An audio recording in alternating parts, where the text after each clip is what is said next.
Anelka's Quenelle.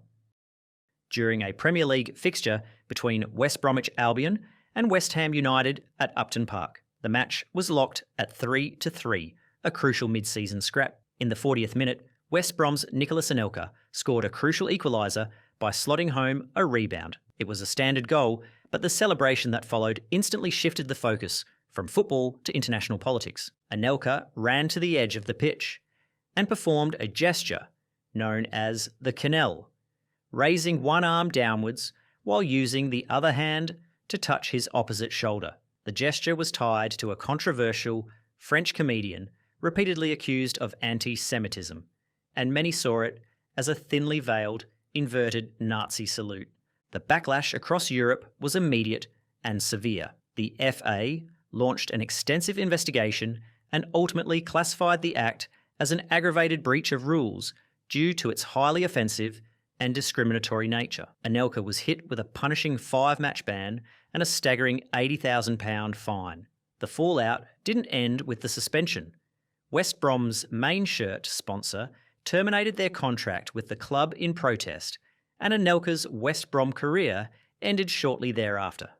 The Quenelle became an unforgettable example of how a single, loaded political gesture could not only obliterate a player's career, but also spark significant international outrage and commercial repercussions. Kurt Zouma and the animal abuse scandal. In 2022, West Ham United was enjoying one of their most successful campaigns in recent memory, challenging for a top 4 Premier League finish and making a deep run in the Europa League. Kurt Zouma had been signed as the defensive anchor to solidify this ambition, a significant investment expected to lead by example. However, the club's positive momentum was derailed not by a defeat on the pitch, but by a disturbing video uploaded to social media that appalled the global public. The controversy ignited when footage surfaced of Zouma physically abusing his pet, Bengal cat. The video captured the French international drop-kicking the animal across his kitchen floor, slapping it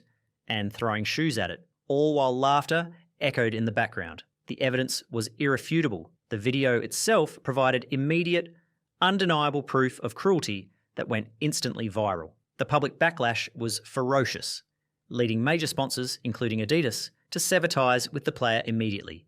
The consequences were swift, encompassing both legal and financial repercussions.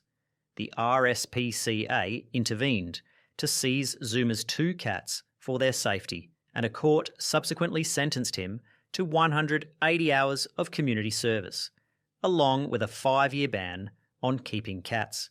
West Ham levied the maximum permissible fine of 2 weeks' wages, approximately £250,000.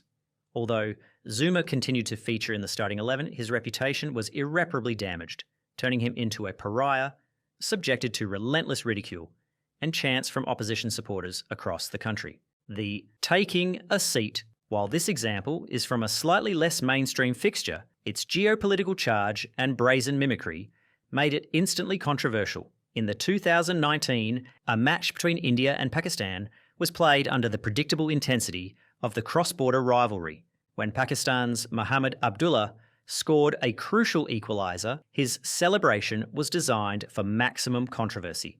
He ran toward the corner flag, took a deliberate seat on the ground, and then mimed the action of calmly sipping tea.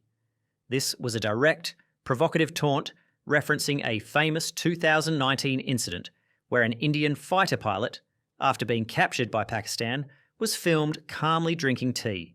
The gesture was instantly recognised and seen as a deliberate, nationalistic provocation aimed at the Indian team and its fans. The referee had no tolerance for the calculated political insult. Abdullah was immediately issued a yellow card for provocation and unsporting behaviour. The clip went viral, fueling political debate across both nations.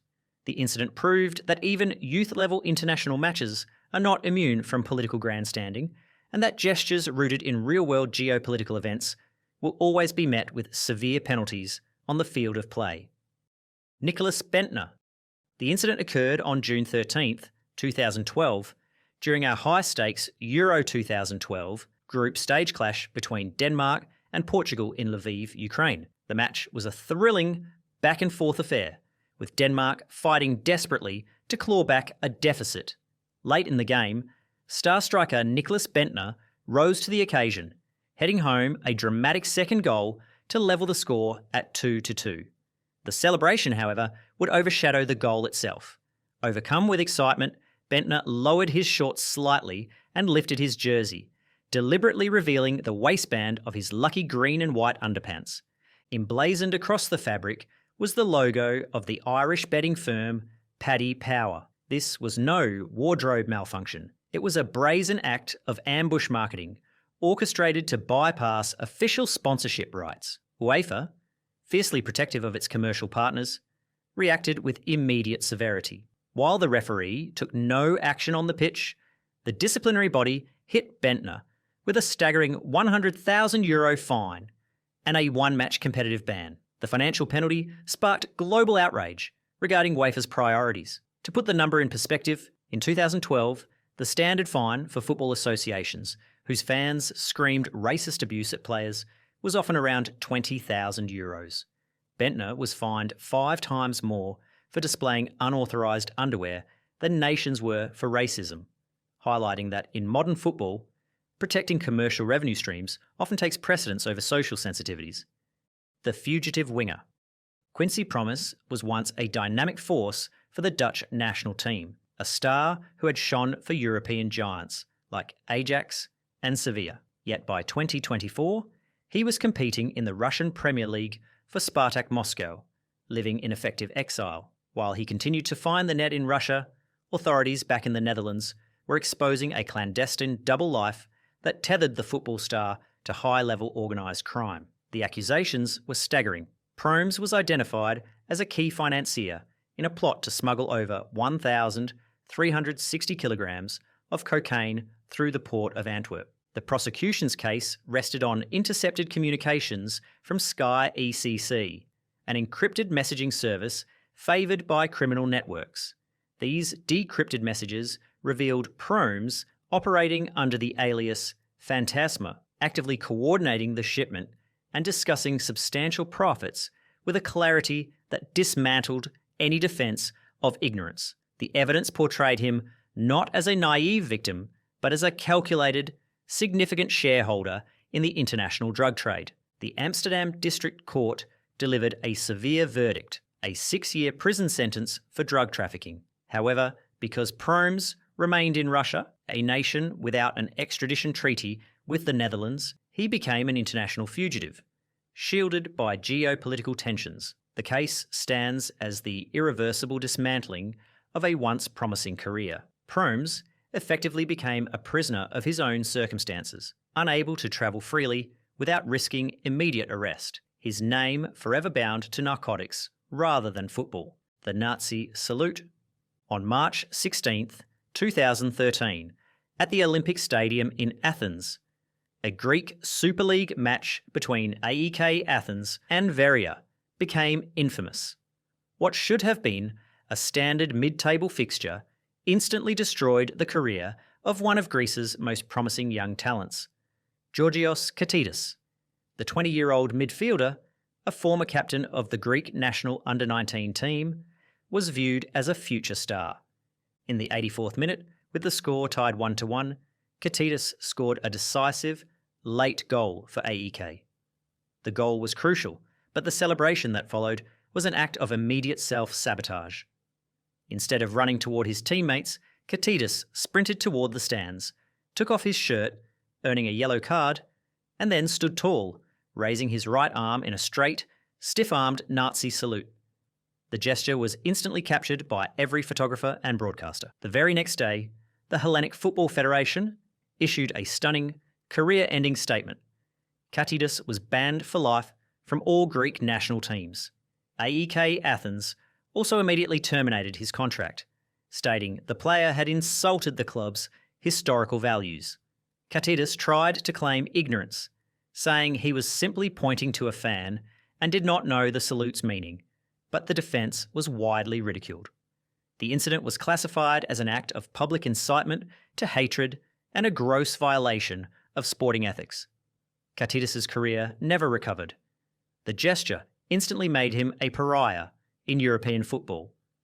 And Sven-Göran Eriksson. In 2004, the English Football Association presided over a golden generation of talent, burdened with the expectation that icons like David Beckham and Michael Owen would finally deliver international success. However, the organisation's integrity collapsed not on the pitch, but in the boardroom, triggering one of the most humiliating administrative episodes in British football history. The crisis stemmed from a complex web of relationships involving the highest tiers of leadership. It was revealed that both England manager Sven-Göran Eriksson and FA chief executive Mark Palios had engaged in affairs with the same FA secretary, Faria Alam.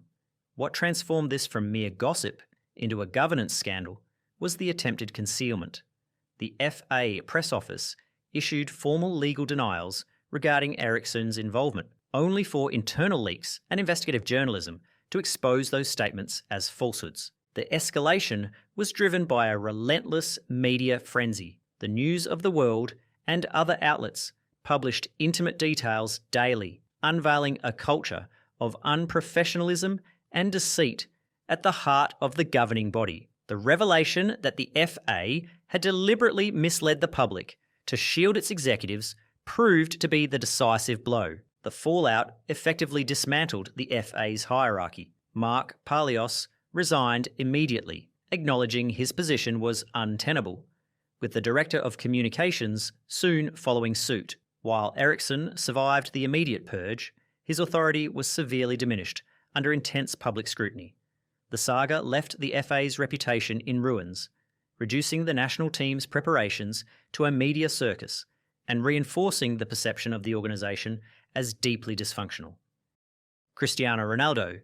The dramatic clash took place on March 12, 2019, during a highly anticipated Champions League last 16-second leg between Juventus and Atletico Madrid in Turin. Juventus had suffered a 2-0 defeat in the first leg, largely down to the defensive masterclass of Atletico and the fiery tactics of manager Diego Simeone. Simeone had infamously celebrated one of his team's goals in Madrid by turning to the stands and grabbing his crotch, an act for which he was fined. Cristiano Ronaldo, desperate to overturn the deficit, delivered a legendary performance, scoring a phenomenal hat-trick to power Juventus to a 3-0 victory and a dramatic 3-2 aggregate win. The defining moment of revenge came after Ronaldo scored his decisive third goal from the penalty spot. Seeking to rub the defeat directly into the face of the rival manager, Ronaldo sprinted toward the Juventus fans, turned and mirrored Simeone's exact crude celebration, repeatedly grabbing his crotch while facing the Atletico section. The gesture was a direct, calculated provocation. UEFA immediately launched an investigation. Despite the huge stakes of the match, UEFA ruled the act an obscene gesture and deemed it improper conduct. Ronaldo was subsequently hit with a €20,000 fine, mirroring the exact punishment that Simeone had received just weeks earlier, confirming that even the game's biggest star could not escape retribution for publicly displayed vulgarity. Why always me? The atmosphere on October 23rd, 2011, at Old Trafford for the Manchester Derby was electric. Manchester City was determined to announce itself as a serious rival to the established Manchester United dynasty. The pressure on their controversial star striker, Mario Balotelli, was immense, given the constant media scrutiny surrounding his life. The breakthrough came in the 22nd minute. Balotelli controlled the ball in the box and fired a low shot into the net to open the scoring. The goal was clinical, but the celebration that followed was pure Balotelli theatre. Instead of a typical roar of celebration, the Italian calmly approached the goal line, paused, and lifted his blue City jersey. The message was a direct, cheeky retort to the constant barrage of media scrutiny he faced at the time, including the infamous incident where fireworks were set off in his bathroom the night before the match. The referee, Mark Clattenburg, had no choice in the matter. Under FIFA Law 4, revealing a message on an undershirt is an automatic bookable offence, regardless of the message's content. Balotelli received his inevitable yellow card with a shrug. The phrase was instantly immortalised, appearing on front pages and T-shirts globally, perfectly summing up the chaotic, unpredictable, and ultimately unforgettable career of the controversial Italian striker. Marseille match fixing. In 1993, Olympique de Marseille had reached the pinnacle of European football under the stewardship of the charismatic yet controversial owner Bernard Tapie. The club was a star-studded powerhouse on the verge of history, poised to become the first French team to lift the Champions League trophy. However, their crowning achievement was immediately eclipsed by a scandal that exposed the illicit foundation of their domestic dominance. The crisis, known as the Valenciennes-OM affair, centred on a league fixture scheduled just days before the European final against AC Milan. To ensure his squad remained injury-free and fresh for the continental showdown, Tapie orchestrated a scheme to bribe players from rival club Valenciennes to offer minimal physical resistance. The conspiracy unravelled when Valenciennes player Jacques Glassman refused the illicit payment and exposed the attempt, triggering a rigorous criminal investigation. The ensuing inquiry uncovered irrefutable evidence of corruption. Police raids and interrogations led to the discovery of cash envelopes buried in gardens and secured testimony confirming that Marseille officials had actively compromised the integrity of the league. The fallout for the French giants was catastrophic. The French Football Federation stripped Marseille of their 1993 Ligue 1 title and forcibly relegated them to the second division. Furthermore, UEFA barred them from defending their European title. Tapie was eventually sentenced to prison, and while Marseille technically retained their Champions League trophy, the scandal dismantled their dynasty, leaving an indelible stain on French football's greatest triumph. Wayne Rooney swearing into the camera. The incident occurred on April 2nd, 2011, during a fiercely contested Premier League clash between Manchester United and West Ham United at the Boleyn Ground. The title race was at a critical point, and United found themselves unexpectedly trailing 2-0 early in the match. The atmosphere was highly charged, and the pressure on the United players, particularly star striker Wayne Rooney, was immense. Rooney eventually mounted a spectacular comeback, scoring his third goal, a decisive strike, in the 79th minute to complete a stunning hat-trick and put United 4-2 up. The goal relieved the massive pressure, leading to an immediate explosive release of tension. Rooney sprinted directly toward the pitchside camera and, staring straight down the lens, shouted a string of expletives in an aggressive outburst, aimed at no one in particular, but meant to express his sheer relief and defiance. Though Rooney claimed his actions were born of overwhelming excitement, the words were clearly audible to television viewers globally. The FA immediately reviewed the footage, classifying the action as using offensive, insulting or abusive language, and bringing the game into disrepute. Rooney was handed an immediate 2-match ban and a hefty fine. The punishment sent a clear message that despite the high emotion, players must maintain decorum and respect the viewing public, particularly those watching at home. Robbie Fowler's snorting the line. The intense rivalry of the Merseyside derby has always been a cauldron of passion and hostility, but few moments have ever been as shocking or controversial as this one in April 1999 at Anfield. For months, Robbie Fowler, Liverpool's star striker and a local icon, had been the relentless target of vile taunts from Everton fans. Chants and banners from the travelling Toffees supporters had continuously and falsely accused him of drug use. In the 15th minute, Fowler was fouled in the box, and a penalty was awarded.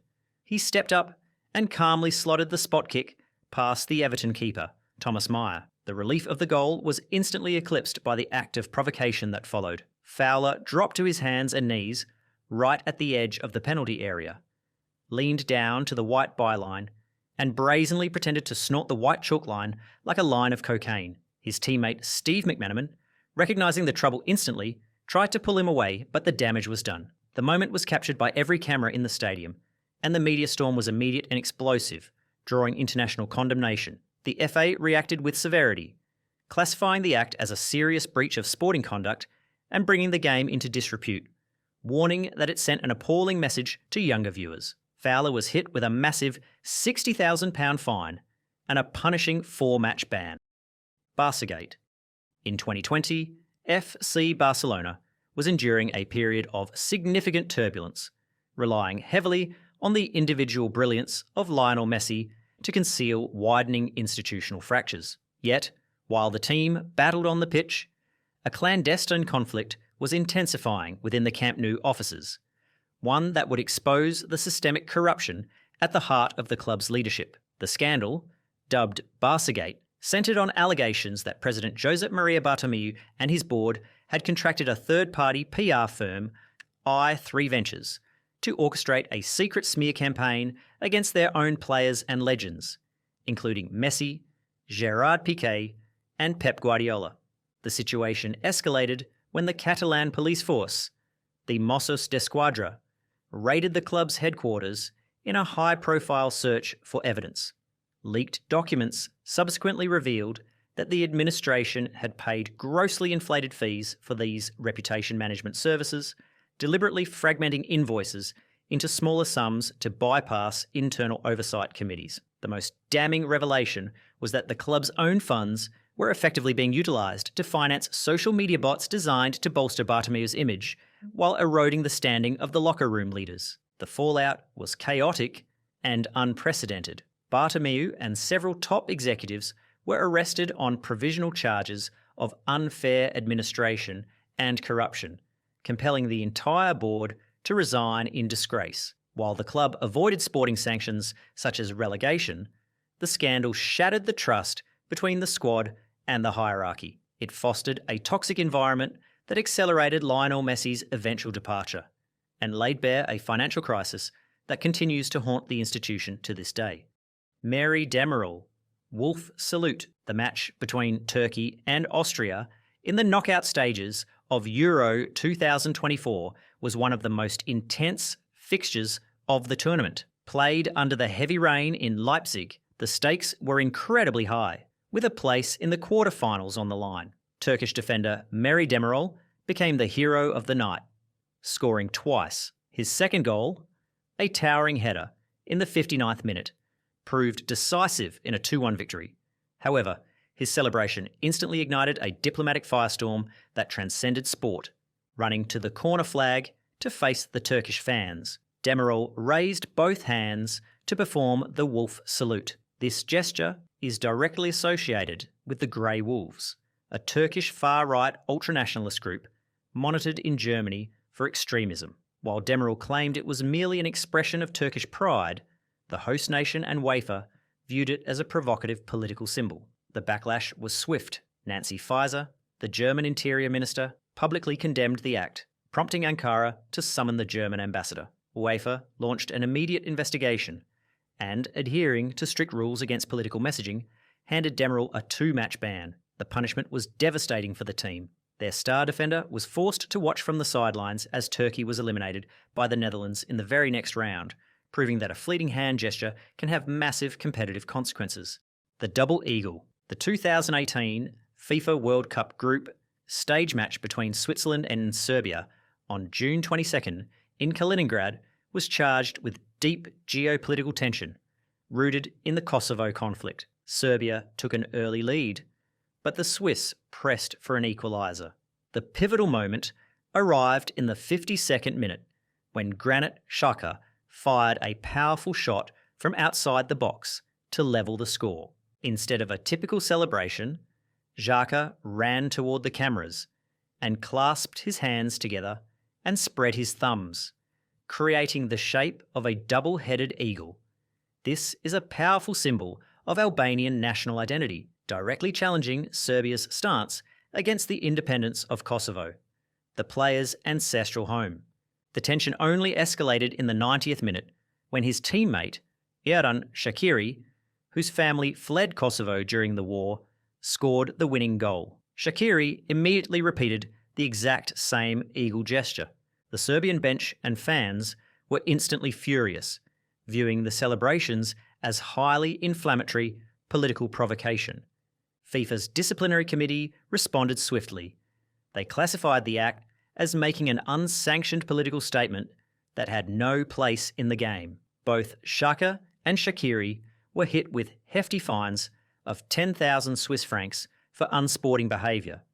What was meant to be a simple sporting contest instantly turned into a major international flashpoint, demonstrating the strict line FIFA draws on political speech, Leicester City and the Thailand scandal. In May 2015, Leicester City was riding a wave of relief, having just executed the Great Escape to survive relegation from the Premier League. To celebrate and expand the brand, the squad travelled to Thailand, the home nation of the club's owners, for a post-season goodwill tour intended to strengthen ties with the local fan base. Instead, the trip triggered a public relations disaster that threatened to alienate the very stakeholders financing the club. The scandal erupted when a sexually explicit video was leaked to the press. It depicted 3 young players, Tom Hopper, Adam Smith, and James Pearson, the son of manager Nigel Pearson, engaging in acts with the local women in a hotel room. The footage was damning, not merely for the conduct, but for the audio. The players were heard laughing and directing vile racist epithets at the women, insulting them while representing the club in the owner's own country. The evidence was undeniable, and the punishment was absolute. The club immediately terminated the contracts of all 3 players, citing a breach of conduct incompatible with their values. The shockwaves persisted weeks later, when manager Nigel Pearson, despite his on-field success, was also dismissed, a decision widely interpreted as a direct consequence of the fallout involving his son. Paradoxically, this sordid chapter laid the groundwork for the greatest miracle in sports history. Pearson's replacement was Claudio Ranieri, who would lead the reformed squad to an unprecedented Premier League title just 1 year later. Yosip Šimunić, pro-Nazi chants. The scene was the Maksimir Stadium in Zagreb on November 19th, 2013, moments after Croatia defeated Iceland in a dramatic playoff to secure their qualification for the 2014 FIFA World Cup in Brazil. The atmosphere was celebratory chaos, but it quickly became stained by extreme political ideology. Defender Yosip Šimunić, a veteran of the national team, seized the microphone and ran onto the pitch to address the jubilant fans. Instead of a simple patriotic cheer, Šimunić led the crowd in a deeply controversial exchange. He repeatedly shouted the phrase, "Za dom," to which the crowd roared back. This chant, "Za dom spremni," was the official salute of the Ustaše regime, which governed the Nazi-allied puppet state of Croatia during World War II and was responsible for numerous atrocities. Though Šimunić initially claimed he was simply expressing patriotism, his actions were immediately condemned as propagating fascist ideology. FIFA launched a rapid and severe investigation, ruling that the act violated their code against racism and political demonstration. The punishment was absolute. Šimunić was banned for 10 competitive matches, including the entire 2014 World Cup, and fined 30,000 Swiss francs. This career-ending ban for an off-pitch celebration sent an unmistakable global message against the use of sport to glorify historical hate speech. Paolo Di Canio's fascist salute. Paolo Di Canio was a figure whose controversial, far-right political beliefs were famously inseparable from his football persona, particularly during his time captaining Lazio in Serie A. The club's ultra fan base, known as the Curva Nord, is historically associated with neo-fascist and extreme-right political movements in Italy, and Di Canio was their ideological hero. On multiple high-profile occasions throughout the 2004 and 2005 seasons, after scoring a goal, most infamously during a Roman derby against AS Roma, Di Canio would make a beeline towards the Curva Nord and raise his arm in a straight, open palm, fascist salute. This was no random heat-of-the-moment gesture. It was a repeated, deliberate, and open acknowledgement of his political leanings. For Lazio's extremist fans, he became a towering hero and a symbol of their movement. For the rest of Italy and the international football community, it created a firestorm. Italian newspapers filled pages with furious debate. Politicians weighed in, and human rights organisations demanded action. The Italian Football Federation could not ignore the public controversy. They ultimately ruled that the gesture was provocative and offensive. He was fined €10,000 for unsporting conduct and eventually handed down a one-game ban for the repeated offences. Di Canio remained defiantly unapologetic, insisting to the media and authorities that the salute was simply a non-political Roman greeting to his fans. Yet the gesture was globally recognised as one of the darkest and most dangerous examples of political ideology being deliberately inserted into a football celebration. Calciopoli. In 2006, Juventus reigned as the supreme force of Italian football, a squad replete with World Cup winners like Fabio Cannavaro and Gianluigi Buffon. They had just secured their second consecutive Serie A title, appearing invincible on the pitch. Yet this facade of sporting excellence concealed a clandestine network of influence that would soon precipitate the most significant crisis in the history of Italian sport. The scandal, known as Calciopoli, erupted when prosecutors exposed a systemic corruption ring centred on Juventus general manager Luciano Moggi. The accusations were distinct from traditional match fixing. Moggi was charged with exerting illicit pressure on referee designators to assign specific, favourable officials to key matches, effectively engineering the league's ecosystem to benefit the Bianconeri. The investigation culminated in the release of thousands of intercepted telephone conversations. These wiretaps provided irrefutable evidence, capturing Moggi brazenly dictating referee appointments and admonishing officials, confirming that the outcomes of Italy's top flight were being manipulated from the boardroom. The judicial response was unprecedented. The Italian Football Federation stripped Juventus of their 2005 and 2006 Scudetti and forcibly relegated the club to Serie B for the first time in their history, imposing a severe points deduction to begin the new campaign, while other clubs, including AC Milan and Lazio, faced sanctions. Juventus bore the heaviest burden. The scandal dismantled a legendary squad and cast a permanent shadow over an era of dominance, fundamentally altering the hierarchy of Calcio. Idan Toklomati.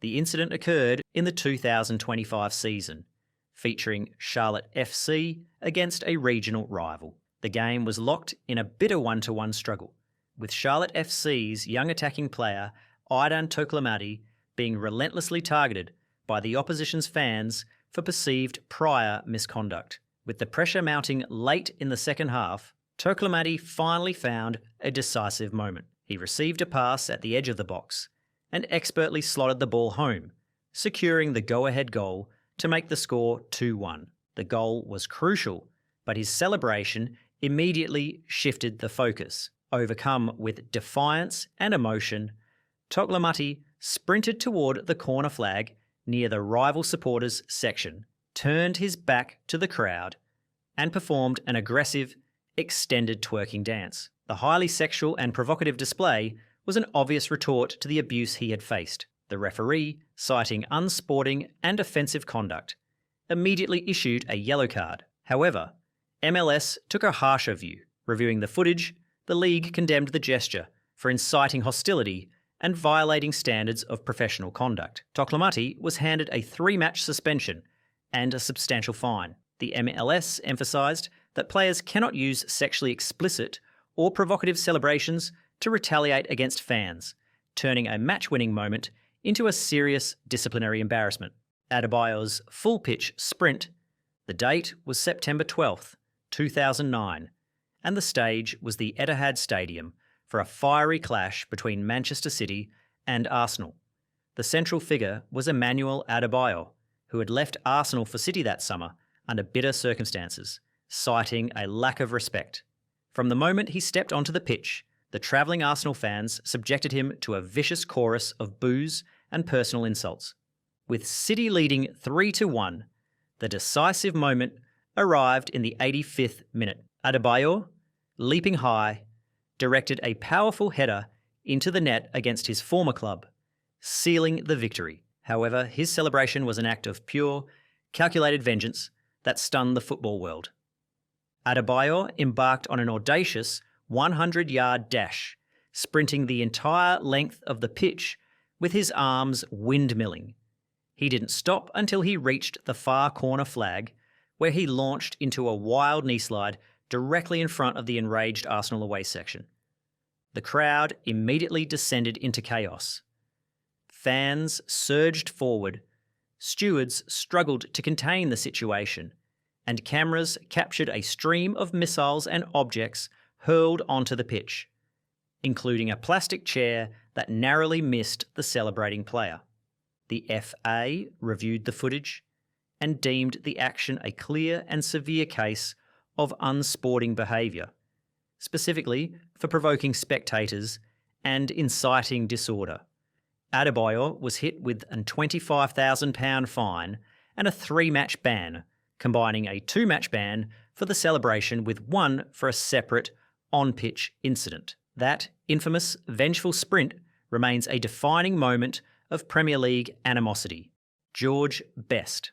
George Best rose faster than anyone in his era.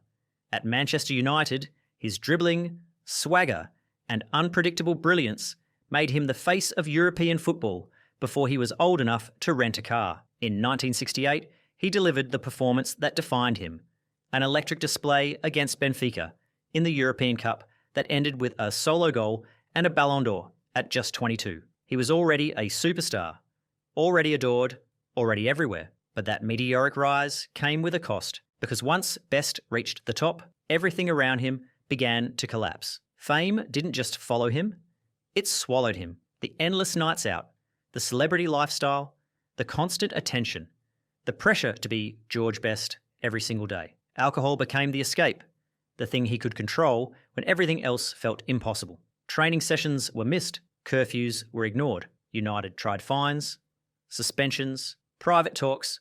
Nothing changed. His relationship with the club deteriorated, slowly at first, then all at once. By 1972, the decline was visible every time he stepped on the pitch. He was still gifted, still capable of brilliance, but the focus was gone. The hunger was gone.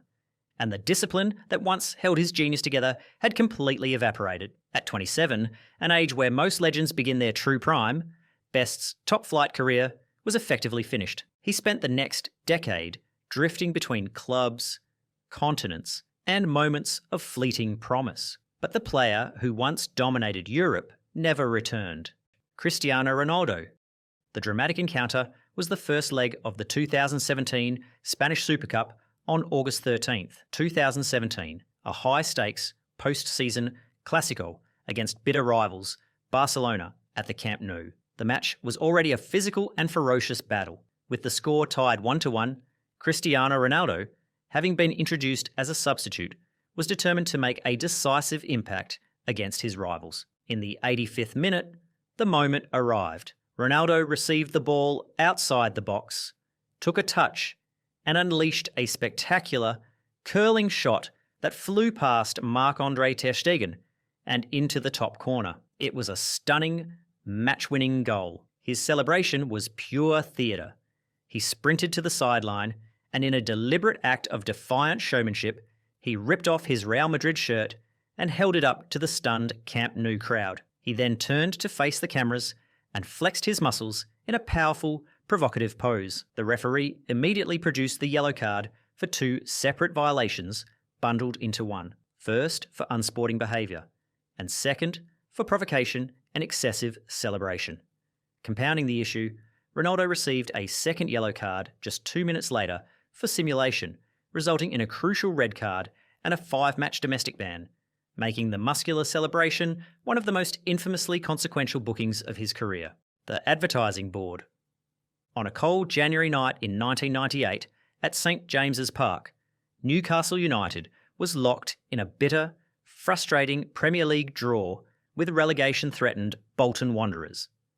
Newcastle were desperate to keep their European hopes alive, but the score was tied 1-1, heading into injury time. For weeks, Georgian midfielder Temuri Ketsbaia had been on the bench, a forgotten man boiling with frustration over his lack of starts under manager Kenny Dalglish. His immense desire to prove himself had turned into pure, pent-up rage. The match entered its final seconds. A scrambled ball found its way to Ketsbaia, who had come on late as a substitute. He stabbed the ball home from close range for a desperate 90th minute winner. The stadium erupted, but Ketsbaia's reaction was not one of joy. It was an explosion of primal fury. He immediately ripped off his shirt and began running wildly, his eyes wide and bulging with a terrifying intensity. He didn't stop until he reached the advertising hoardings, where he launched a savage, relentless kicking spree against the defenceless plastic boards. He kicked the boards multiple times with full force, his veins popping, before his teammates finally managed to restrain the visibly possessed player. He later admitted the rage was due to his weeks of bench warming, not the goal itself. The FA immediately investigated the chaotic scene, penalising him for removing his shirt, a caution, and charging him with bringing the game into disrepute for the violent destruction of property, an act that was literally unheard of in a goal celebration. He was hit with a substantial fine and multiple match ban, creating a piece of footage often cited as the most bizarre and aggressive celebration in Premier League history. Jesé Rodriguez was once the brightest light in Real Madrid's academy. At La Fábrica, he tore through youth defences with pace, power, and the fearlessness of a future superstar. His breakout moment came in 2014 when he scored the winner against Atletico Madrid in the Copa del Rey, calm, clinical, and delivered on a massive stage. Madrid believed they had found their next homegrown star, a player who could one day inherit the role vacated by legends. The club protected him, invested in him, and promoted him as the academy's new crown jewel. But then everything changed. In March 2014, Jesé suffered a devastating ACL tear, an injury that arrived at the worst possible moment. Just as he was breaking into a world-class squad, his explosiveness dipped, his confidence faded, and the momentum he'd built vanished. Madrid waited, but the old Jesé never truly returned, and instead of fighting his way back, his focus began to drift far from football.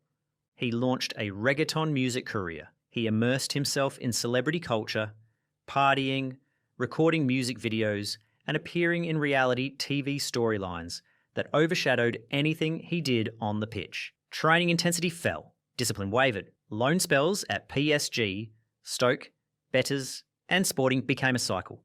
Brief flashes of ability drowned out by distractions, inconsistent effort, and off-field drama that followed him everywhere. By the time top clubs gave up on him, Jesé wasn't viewed as a lost talent. He was viewed as someone who no longer prioritised football at all. Jesé Rodriguez didn't just fall from the spotlight. He walked away from it, choosing a lifestyle louder than the career he once seemed destined to dominate.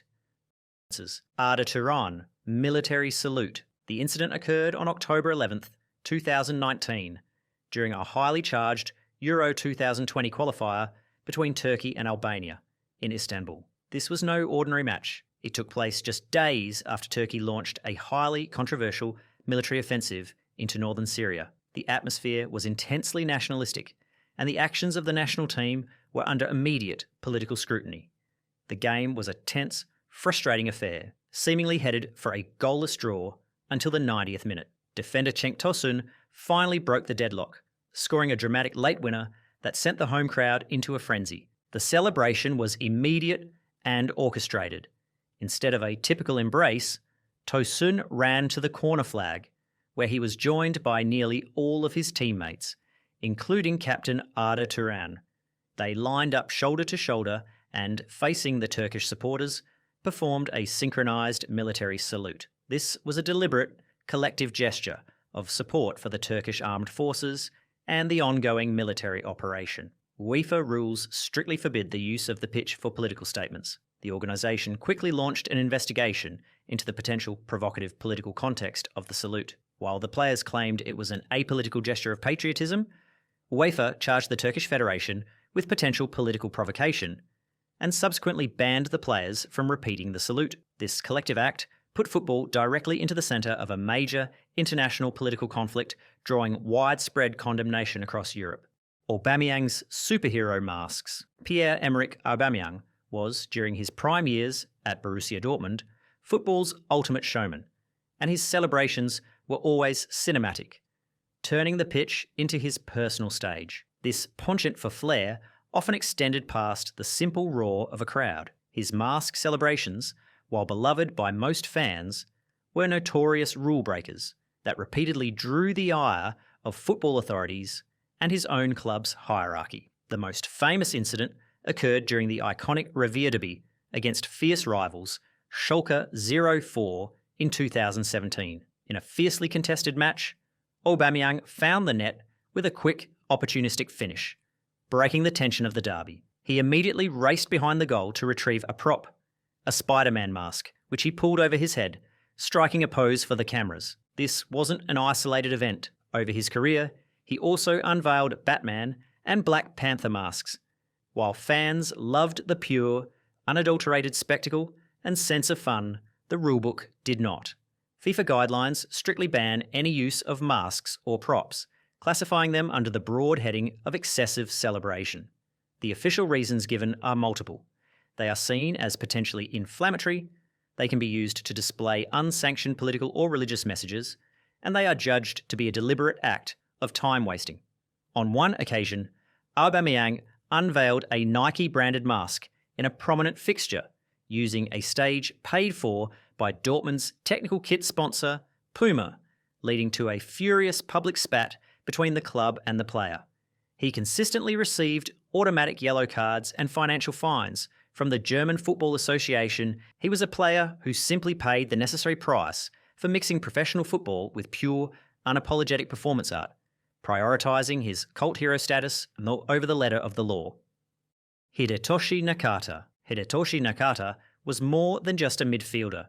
He was a cultural revolution. Before him, Asian players were viewed with scepticism in Europe's elite leagues. Nakata arrived in Serie A, then the most difficult defensive league on earth, and treated it with disdainful ease. He was the Japanese Beckham, an icon of fashion and skill who commanded the midfield. His immortality was secured in 2001. Playing for Roma against rivals Juventus, he replaced the legendary Francesco Totti and turned the title race on its head. He unleashed a 25-metre rocket that silenced the stadium, effectively handing Roma the Scudetto. But while the world worshipped him, Nakata felt hollow. To him, football had ceased to be a game. It had become a business. The relentless schedule, the media circus, and the weight of carrying an entire nation's hopes turned his passion into a chore. He famously admitted that playing football had become like breathing, necessary but devoid of joy. The end was cinematic. At the 2006 World Cup, after a crushing loss to Brazil, Nakata didn't storm off. He lay down in the centre circle of the Dortmund stadium, staring up at the sky for 10 minutes while the fans left. He was saying goodbye. Days later, at just 29, he retired. He didn't quit because his legs gave out.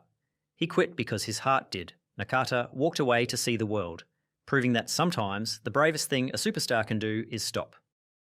Andrés Iniesta, Dani Xhaka dedication. The moment occurred on the grandest stage in football, the 2010 FIFA World Cup final between Spain and the Netherlands in Johannesburg, South Africa. The match was an extraordinarily physical and nervous battle, dragged into extra time with the score stubbornly locked at 0-0.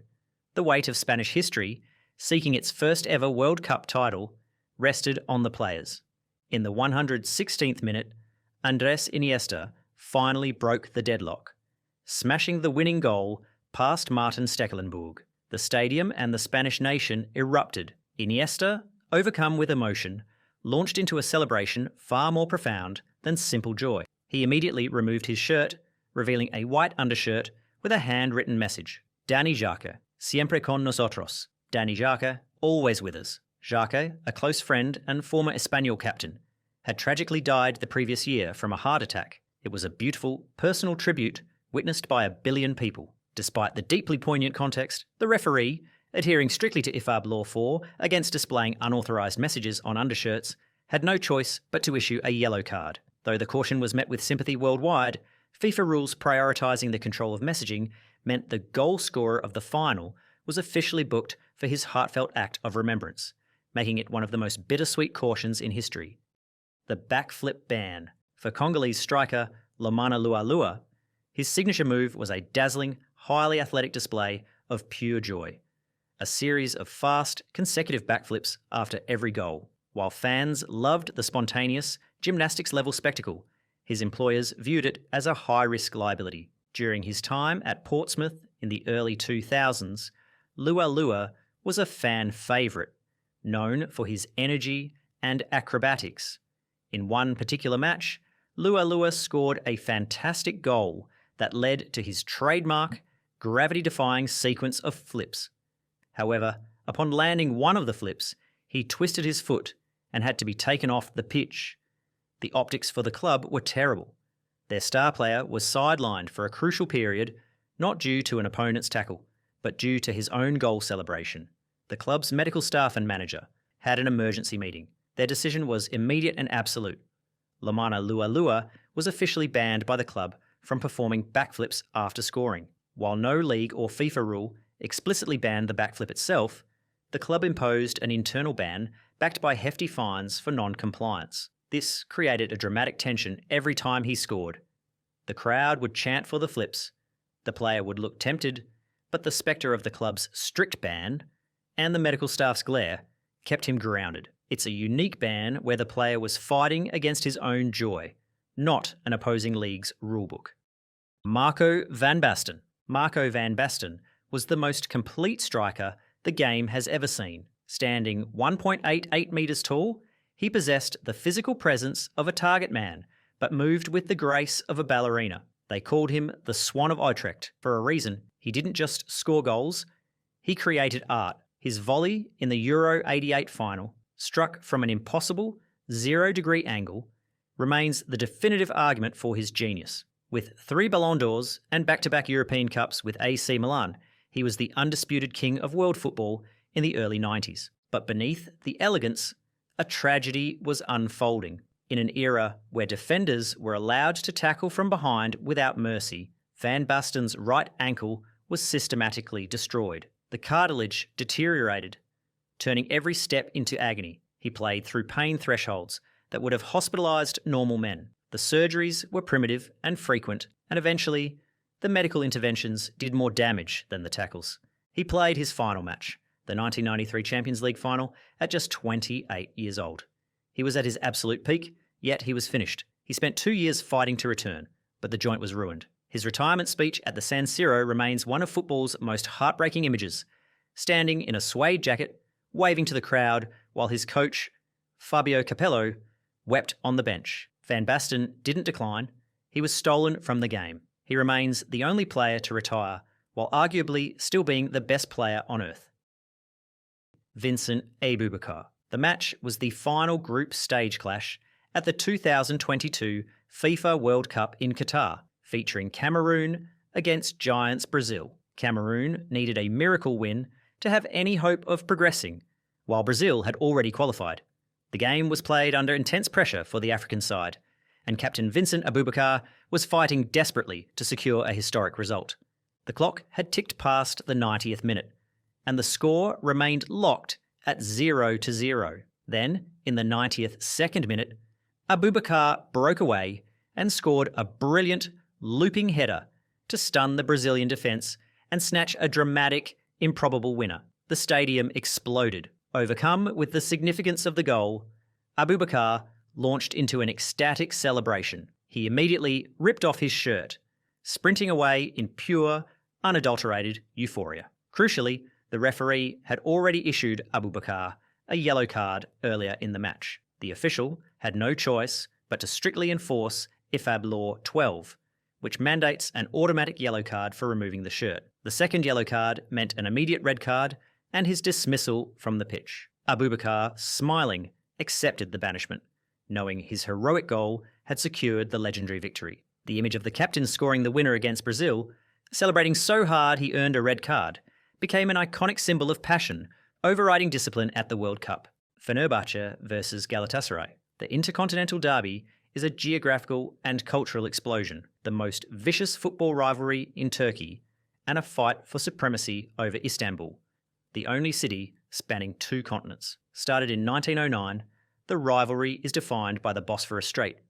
Fenerbahce represents the traditionally Asian side, while Galatasaray represents the European side.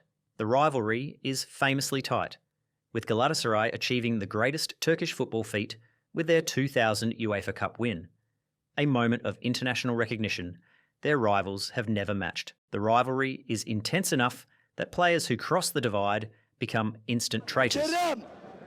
The iconic moment of dramatic escalation was the 1996 Turkish Cup final, where legendary manager Graham Souness escalated the tension to a breaking point. After his team's victory, Souness provocatively planted a giant Galatasaray flag in the centre of Fenerbahce's pitch, almost triggering a full-scale riot that required extensive police intervention. A more recent viral moment was the 2019 match, where an injury-time red card resulted in a mass brawl on the pitch involving nearly all the players and substitutes, perfectly demonstrating the rivalry's raw volatility. This rivalry is less about points and more about honour and ownership. Winning the Intercontinental Derby means owning Istanbul for the entire year and claiming the emotional upper hand over the opposing continent. Jamie Vardy, corner flag destruction. The match occurred on December 6th, 2020 at Bramall Lane. Leicester City faced Sheffield United in a gritty Premier League contest that appeared destined for a draw. The game was tight, physical, and lacking in quality, with the score locked at 1-1 as the clock ticked into the final minute. Jamie Vardy, Leicester's relentless talisman, had been waiting all game for a single opportunity to break the deadlock. In the 90th minute, the chance arrived. Vardy raced onto a through ball, bearing down on goal with his trademark pace before coolly curling a finish into the far corner to snatch a 2-1 victory. But it was his celebration that became an instant viral sensation. Instead of hugging his teammates, Vardy sprinted directly toward the corner flag at full speed. In a moment of chaotic, unhinged energy, he launched himself into a 2-footed slide tackle on the flagpost. The plastic pole, unable to withstand the impact, shattered instantly, sending the flag flying into the air. It was a moment of pure, destructive theatre that perfectly encapsulated Vardy's aggressive playing style. Referee Stuart Atwell, however, had to act. Destroying match equipment is a clear violation of the laws regarding unsporting behaviour. Vardy was immediately issued a yellow card, while the ground staff scrambled to replace the broken pole. The booking was inevitable, but the image of the shattered flag became one of the defining symbols of Vardy's career, a player who plays, scores, and celebrates on the absolute edge. Ajax and Mark Overmars. By 2022, Ajax had successfully reasserted its status as a European heavyweight, globally admired for a business model that fused elite youth development with astute recruitment. The architect of this renaissance was Director of Football Mark Overmars, a club legend whose discerning eye had assembled a squad capable of challenging the continent's elite. However, this reputation for operational excellence was abruptly dismantled by a scandal that exposed a toxic culture of harassment behind the scenes at the Johan Cruyff Arena. The controversy broke when reports surfaced that Overmars had sent a series of inappropriate messages and explicit photos to multiple female colleagues over an extended period. The catalyst for the revelation came from within the institution itself. Following an internal email encouraging staff to report misconduct, several women came forward with corroborating testimonies. Faced with irrefutable proof of his actions, Overmars admitted to the behaviour, rendering his position instantly untenable. The repercussions were swift and personal. Overmars resigned immediately via a late-night announcement that stunned the football world. The Royal Dutch Football Association subsequently imposed a suspension that FIFA extended globally, effectively barring him from holding any position in professional football worldwide for a fixed term. For Ajax, the legacy of the scandal was devastating. They lost the mastermind behind their sporting success, and fundamentally, the club's image as a safe, professional organisation was shattered, precipitating a period of significant instability and decline. FC Barcelona versus Real Madrid. This is the most political and culturally significant rivalry in world sport. A political civil war fought in cleats. The feud began in the early 1900s, but the hatred intensified after the Spanish Civil War, when Madrid represented Spanish nationalism and central authority, while Barcelona embodied Catalan separatism and regional pride. Real Madrid was long seen as the Franco-backed establishment club, a perception that fueled the resentment of the Catalans. However, the arrival of Johan Cruyff revolutionised Barcelona into an ideological counterforce, leading to a shift in footballing philosophy. The rivalry was thrust onto the global stage and reached its most competitive modern height during the relentless, iconic goal-scoring battle between Lionel Messi and Cristiano Ronaldo. The cultural clash is fundamental: the royal crown versus the rebellious spirit. The rivalry's drama is encapsulated by two defining moments: the ultimate betrayal of Luis Figo's return to Camp Nou in 2002, where a pig's head, a whiskey bottle, and mobile phones were infamously thrown at him. Even more visceral was the moment Real Madrid's frustration boiled over during the 5-0 thrashing in 2010, which culminated in defender Sergio Ramos receiving a straight red card for a brutal, late tackle on Lionel Messi. In the ensuing brawl, Ramos shoved his Spanish national teammates, Carles Puyol and Xavi, a desperate, chaotic act that personified the sheer hatred of the rivalry. Every time these two giants meet, it determines the political and footballing balance of power in Spain and Europe. Lionel Messi. The stakes could not have been higher on April 23rd, 2017, during a ferocious El Clasico derby between Real Madrid and Barcelona at the Santiago Bernabeu. With the score tied 2-2 in injury time, the match was headed for a draw that would have virtually handed the La Liga title to Real Madrid. The atmosphere was a cauldron of sound, anxiety, and rising hostility. Then, in the 92nd minute, Lionel Messi delivered a moment of pure brilliance, sweeping a dramatic, match-winning shot into the bottom corner. The goal was the final act of the game, sealing a stunning 3-2 victory for Barcelona. Messi's celebration was iconic, freezing the Bernabeu in stunned silence. Instead of celebrating with his teammates, he ran toward the touchline, removed his Barcelona shirt, and held it up with both hands, turning his back to the stunned Madrid fans. The gesture prominently displayed his name and number directly toward the opposition stand, a direct, triumphant act of defiance and arrogance. The referee immediately issued a yellow card for removing his shirt, which is an automatic offence under IFAB Law 12. The act, while penalised, became one of the most famous images of the rivalry, showcasing the ultimate psychological dominance of a player, making a bold visual statement of superiority deep in the territory of his fiercest rivals. The paper ball of Hamburg. In the spring of 2009, German football was dominated by a fierce Nordderby rivalry between Hamburger SV and Werder Bremen, who clashed 4 times in just 19 days across 3 different competitions. The stakes were highest in the UEFA Cup semi-final, with Hamburg favoured to reach the final in their own stadium. Yet, in the decisive second leg, the tie was determined not by a moment of tactical brilliance, but by a piece of litter discarded from the stands. The controversy unfolded late in the match, with Hamburg leading 1-0. As Hamburg defender Michael Gravgaard attempted a routine clearance, the match ball struck a crumpled wad of paper thrown by the home fans at the exact moment of contact. The unpredictable bounce caused the ball to ricochet off his shin and out for a corner kick. The slow-motion replay provided the definitive proof. The crumpled paper had acted as an unwitting 12th man for the opposition. The consequences were catastrophic. From the resulting corner, Frank Baumann scored for Bremen, shifting the momentum of the entire tie. Bremen went on to win the match 3-2, eliminating Hamburg on away goals. The Papierkugel became a cult icon in Bremen. It was celebrated by their supporters, granted its own mock television interview, and eventually displayed in the club's museum. For Hamburg, it remains a bitter symbol of self-sabotage, a literal piece of refuse that cost them a shot at European glory. The rivalry between Wisła Kraków and KS Cracovia, known as the Holy War, is one of the oldest and fiercest football derbies in Europe. Both clubs were founded in Kraków in 1906, and their stadiums are separated by less than a kilometre. The first recorded match took place in 1908. Historically, the rivalry has been charged by socio-political undertones. Wisła was associated with the state police during the communist era, while Cracovia has controversially adopted a Jewish identity.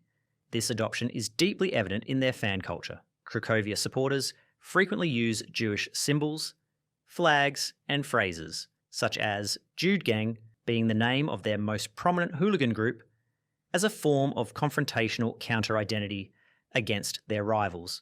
This hostility has often spilled over into serious street violence and hooliganism, earning Kraków the unfortunate moniker, the City of Knives. This deadly nickname stems from the fact that the two main hooligan firms, Wisła's Sharks and Cracovia's Judegang, were the only major groups in Poland to famously refuse the 2004 Poznan Pact, a nationwide agreement among hooligans to ban the use of weapons, including knives, in organised fights. This rejection led to a unique and sustained period of extreme violence in the city, resulting in multiple high-profile stabbings and fatalities. On the pitch, Wisła Kraków holds a superior historical record, winning 13 Polish league titles compared to Cracovia's 5, though Cracovia famously won a crucial playoff match in 1948 to claim the championship. The atmosphere at the derby is always volatile, characterised by elaborate typhos, constant chanting, and the heavy use of pyrotechnics, making it a highly charged event both for Polish football fans and international observers. Hatem Ben Arfa. Hatem Ben Arfa wasn't just a footballer, he was supposed to be the chosen one. At the legendary Clairefontaine Academy, he was the crown jewel, a prodigy with a left foot that didn't just dribble, it humiliated. When he broke into a dominant Lyon side, he looked destined for greatness. His breakout moment in 2008 against PSG wasn't just a goal, it was a promise. He glided past defender after defender, cutting inside with technical perfection that screamed world class. But that promise was the only thing he ever truly kept. When he arrived at Newcastle, the fans thought they had signed a saviour. For brief, shining moments, they were right. Who can forget those solo runs against Bolton or Blackburn? In those seconds, Ben Arfa was arguably the best technical player in the league, but his career became a tragedy of consistency. He was a player of moments, not seasons. Behind the scenes, the genius was unmanageable. He clashed with Didier Deschamps at Marseille and was eventually exiled at Newcastle due to poor fitness and discipline. A brief, spectacular renaissance at Nice earned him a dream move to PSG, but it ended in the nightmare of the reserves, wasting his prime watching from the stands. Ben Arfa's story is the ultimate cautionary tale. He possessed the raw ability of the world's best, but proved that without mental discipline, even infinite talent is worthless. Malky Mackay and Ein Moody texts. In 2014, Malky Mackay was regarded as one of the brightest young managers in British football, having successfully guided Cardiff City to the Premier League. He was on the verge of being appointed the manager of Crystal Palace, a move poised to solidify his status in the top flight. However, his career trajectory was abruptly halted by the exposure of a dossier of private communications that revealed a deep-seated culture of prejudice within his management team. The scandal erupted when Cardiff City owner Vincent Tan, then engaged in a bitter legal dispute with Mackay, submitted a comprehensive file to the Football Association and Crystal Palace. The dossier contained thousands of text messages exchanged between Mackay and his sporting director, Owen Moody. The content was appalled. The transcripts revealed racist slurs regarding Asian and black players, sexist comments concerning female agents, and homophobic remarks that sent shockwaves through the industry. The fallout was instantaneous. Upon reviewing the evidence, Crystal Palace immediately withdrew their job offer, leaving Mackay unemployed and publicly disgraced. The publication of the transcripts by the press provided irrefutable proof, rendering denial impossible. While the FA launched a formal investigation, the immediate penalty was professional exile. Although Mackay apologised for what he termed disrespectful language, the reputational damage was absolute. The scandal, known as Textgate, destroyed his standing as a progressive coach and stands as a permanent cautionary tale regarding the conduct expected of public figures in the digital age. Ajax versus Feyenoord. De Klassiker is the fierce battle for cultural and financial supremacy between the Netherlands' two largest most influential cities, Amsterdam and Rotterdam. The rivalry began in 1921.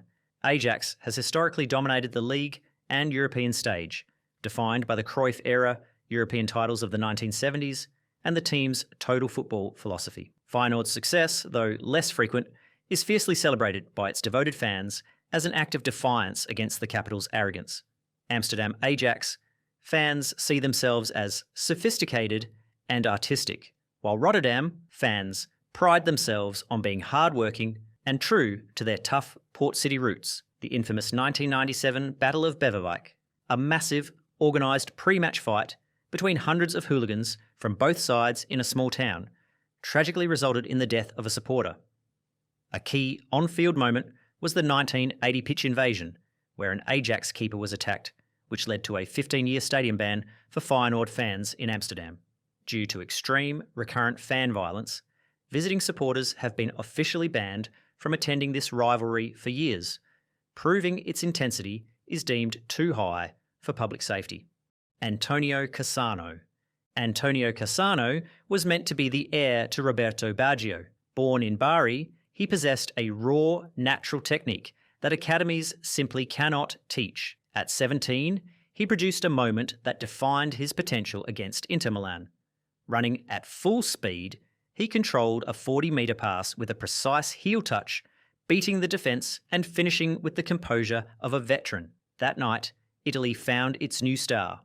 Roma paid a fortune for him, and Real Madrid followed, believing they had signed the world's next creative genius. But in Madrid, the jewel lost its shine. Cassano viewed professional discipline as optional, while teammates like Beckham and Zidane maintained elite fitness. Cassano indulged. His weight fluctuated drastically as he traded training intensity for a poor diet and a chaotic lifestyle. The Spanish press mocked him as El Gordito, the little fatty. The club fined him for his weight, but he simply didn't care. Worse were the Casanatas, his infamous outbursts. He insulted referees, argued with Fabio Capello, and destroyed the team's harmony. He treated his career casually, as if his talent alone exempted him from the rules. Later spells at Sampdoria and Milan offered fleeting glimpses of his vision, but the consistency was gone.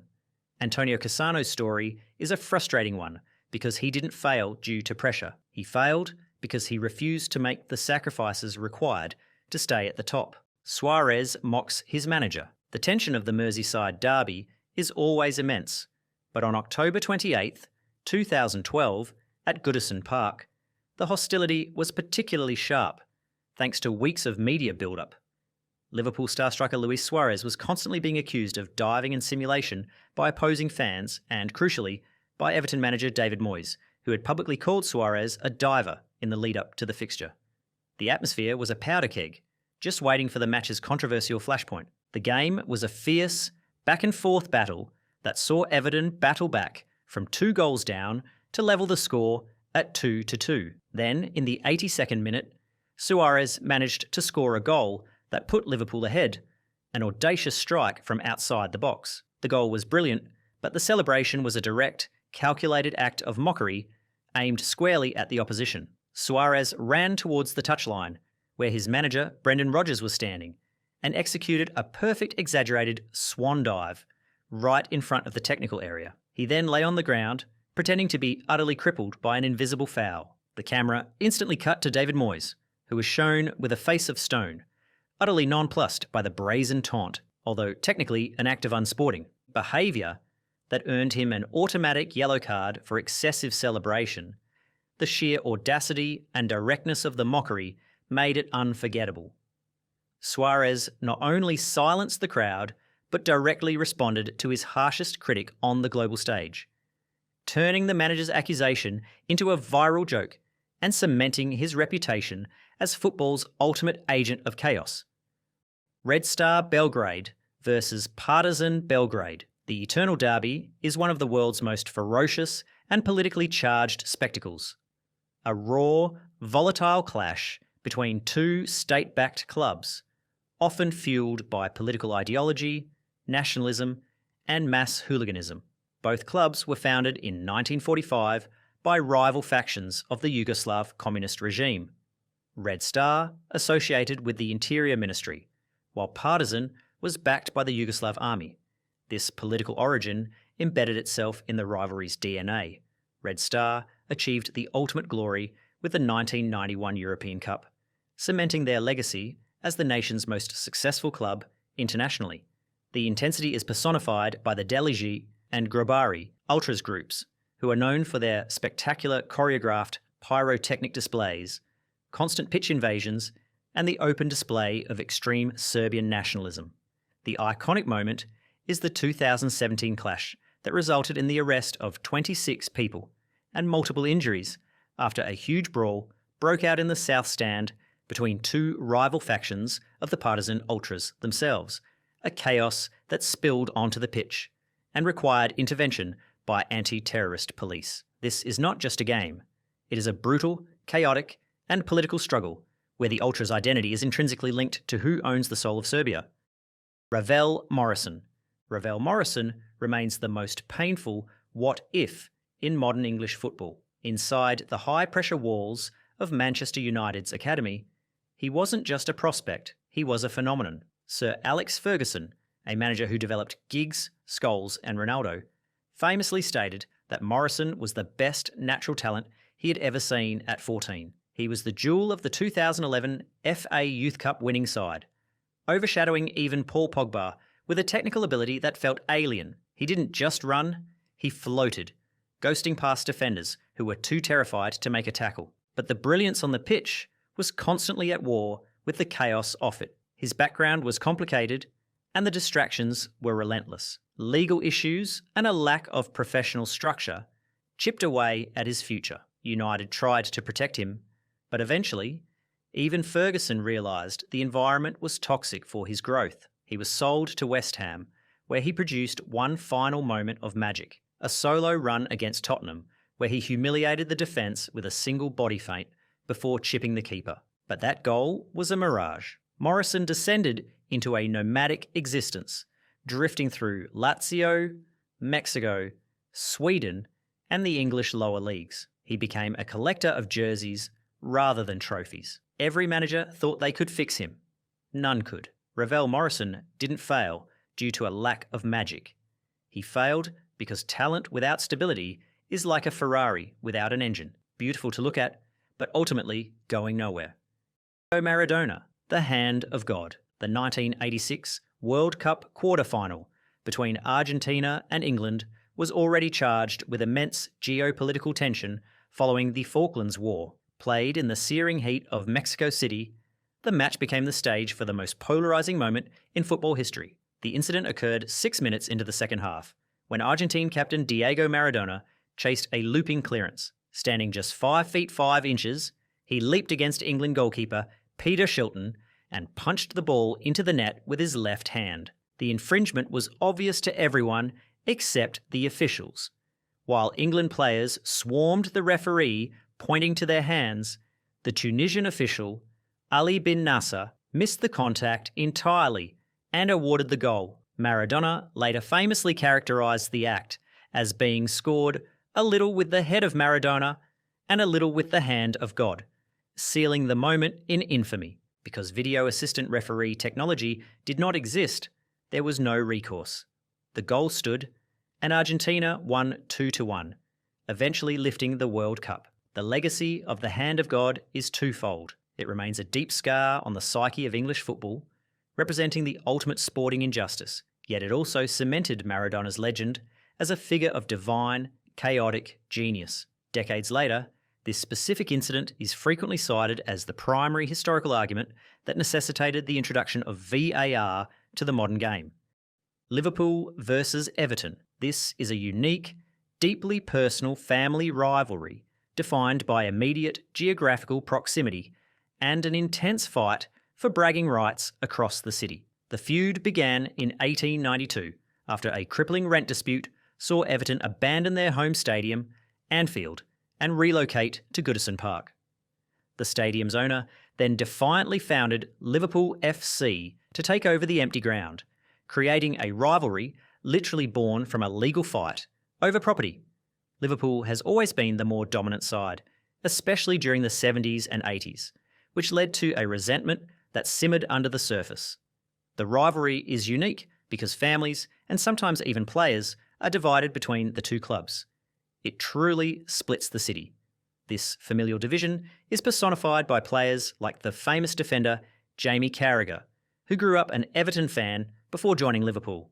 The emotional and unifying 1989 FA Cup final, played just weeks after the tragic Hillsborough disaster, was a rare moment where the rivalry gave way to shared grief and solidarity for the city. The most iconic moment of controversy was the 2018 stoppage time goal by Divock Origi, where he capitalised on a fumble by Everton keeper Jordan Pickford, scoring in the 96th minute in a moment of sheer, devastating luck for the Blue Half. Jack Wilshere. English football rarely produces players like Jack Wilshere. He was a paradox, a gritty English street fighter with the velvet touch of a La Masia graduate. At 19, he produced the single greatest midfield performance by an English teenager in history. Facing Guardiola's Barcelona, the greatest team of the era, Wilshere didn't just survive the passing carousel of Xavi, Iniesta and Busquets. He hijacked it. He took the ball in tight spaces, burst through the press, and dictated the game with a fearless arrogance. That night in 2011 wasn't just a match. It was supposed to be a coronation, but the very trait that made him special, his bravery to hold the ball until the last second to draw a defender in, became his undoing. He invited heavy tackles, and his ankles paid the price. It began with a stress fracture, then spiralled into a decade of surgical tables and lonely rehab sessions. Every time Jack was back, a new injury was waiting around the corner. The explosive burst that allowed him to glide past players evaporated. Stints at West Ham and Bournemouth were desperate attempts to outrun his own physiology, but the damage was irreversible. By the time he retired at just 30, the diagnosis was brutal. His knees had almost no cartilage left. He was playing bone on bone. Jack Wilshere didn't fail. He was a Ferrari engine put inside a chassis that simply couldn't handle the horsepower, forcing him to park the car before the race was ever truly run. Olympiacos versus Panathinaikos. The derby of the eternal enemies is a relentless, class-driven battle between Piraeus' working-class port and Athens' cosmopolitan elite. The rivalry started in the 1920s and immediately became symbolic of Greece's political and social divide. Olympiacos as the club of the working class, sailors, and the port city versus Panathinaikos as the club of Athens' wealthy, established elite. Olympiacos has utterly dominated in the modern era, particularly the last 3 decades, establishing an iron grip on the league title and becoming the nation's preeminent club. Panathinaikos proudly boasts a richer history in the 1960s, including being the only Greek club to reach a European Cup final. The fan bases are arguably the most extreme and violent in Europe, frequently engaging in violence, pitch invasions, and chaotic stadium atmosphere. The tragic 1982 match, where Olympiacos fans celebrated a victory that led to a crush and stampede, killing 21 fans, forever marked the rivalry with a devastating human toll. A more recent viral moment was the 2014 match, where Olympiacos fans displayed a banner that mocked the death of Panathinaikos president Pavlos Giannakopoulos, leading to international condemnation and perfectly summarising the rivalry's shocking lack of restraint. This volatile hatred extends beyond football to basketball, water polo, and volleyball.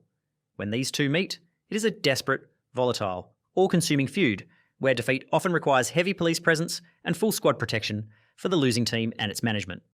Andy van der Meijde looked like the next great Dutch winger. At Ajax, he was everything their academy values: quick, technical, intelligent, and fearless in one-on-one situations. His breakout came during the 2002 Champions League run, where his goal against Roma and electric performances on the right wing made Europe take notice. Inter Milan paid to bring him in, believing his pace and creativity could lift their attack. He never fully settled in Italy, but the talent was still clear enough for Everton to gamble on him, hoping the Premier League would unlock the version of Van der Meijde Ajax once showcased. But once he arrived in England, everything fell apart. Injuries were the first hit: consistent knocks, lingering muscle issues, and poor fitness prevented him from ever building momentum. Then life off the pitch began to cave in. His drinking spiraled, his marriage deteriorated. He struggled with depression and isolation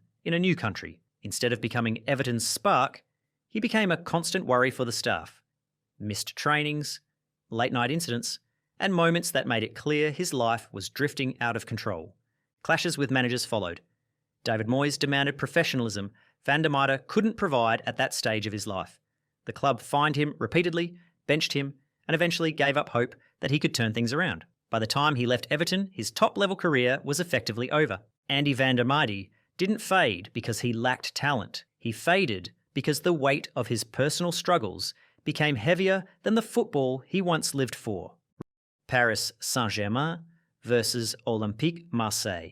Le Classique is a modern cultural and social fault line, a clash between the elite, capitalist North and the passionate, working-class South. Though it started in the 1970s, the rivalry was commercially manufactured in the late 1980s by Canal Plus to boost viewership of the National League. Marseille dominated the late 80s and early 90s, becoming the first and only French club to win the Champions League.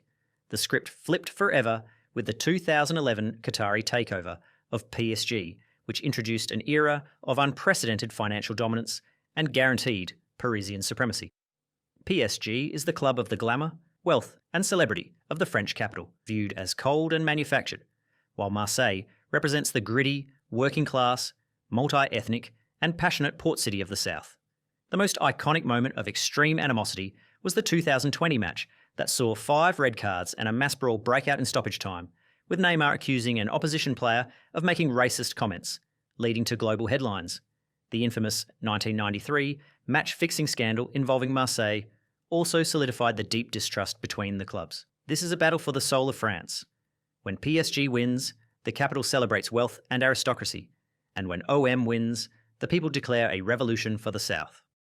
Ruben de la Red. Ruben de la Red was the homegrown hero Real Madrid had been waiting for. A graduate of La Fábrica, he was a midfielder of pure elegance, possessing the vision, poise, and tactical intelligence to dictate games at the highest level. After a brilliant loan spell at Getafe, he cemented his status during Spain's Euro 2008 triumph, scoring a stunning half-volley against Greece that showcased his supreme technique. He returned to the Bernabeu not as a prospect, but as a future starter, ready to orchestrate Madrid's midfield for the next decade. But on a cold night in October 2008, silence fell over the stadium. During a Copa del Rey match against Real Unión, De La Red didn't go down from a tackle. As he jogged back into position, he simply collapsed face forward onto the turf. Coming shortly after the tragic death of Antonio Puerta, the panic was immediate and visceral. Medics rushed in, and though he regained consciousness, the game and his life had changed forever. Doctors discovered a rare, chronic heart condition. While his legs were ready to conquer Europe, his heart couldn't survive the strain. For 2 years, he waited for a medical miracle, but the science was absolute. Continuing to play was a death sentence. At just 25, he officially retired. Ruben de la Red's career didn't decline.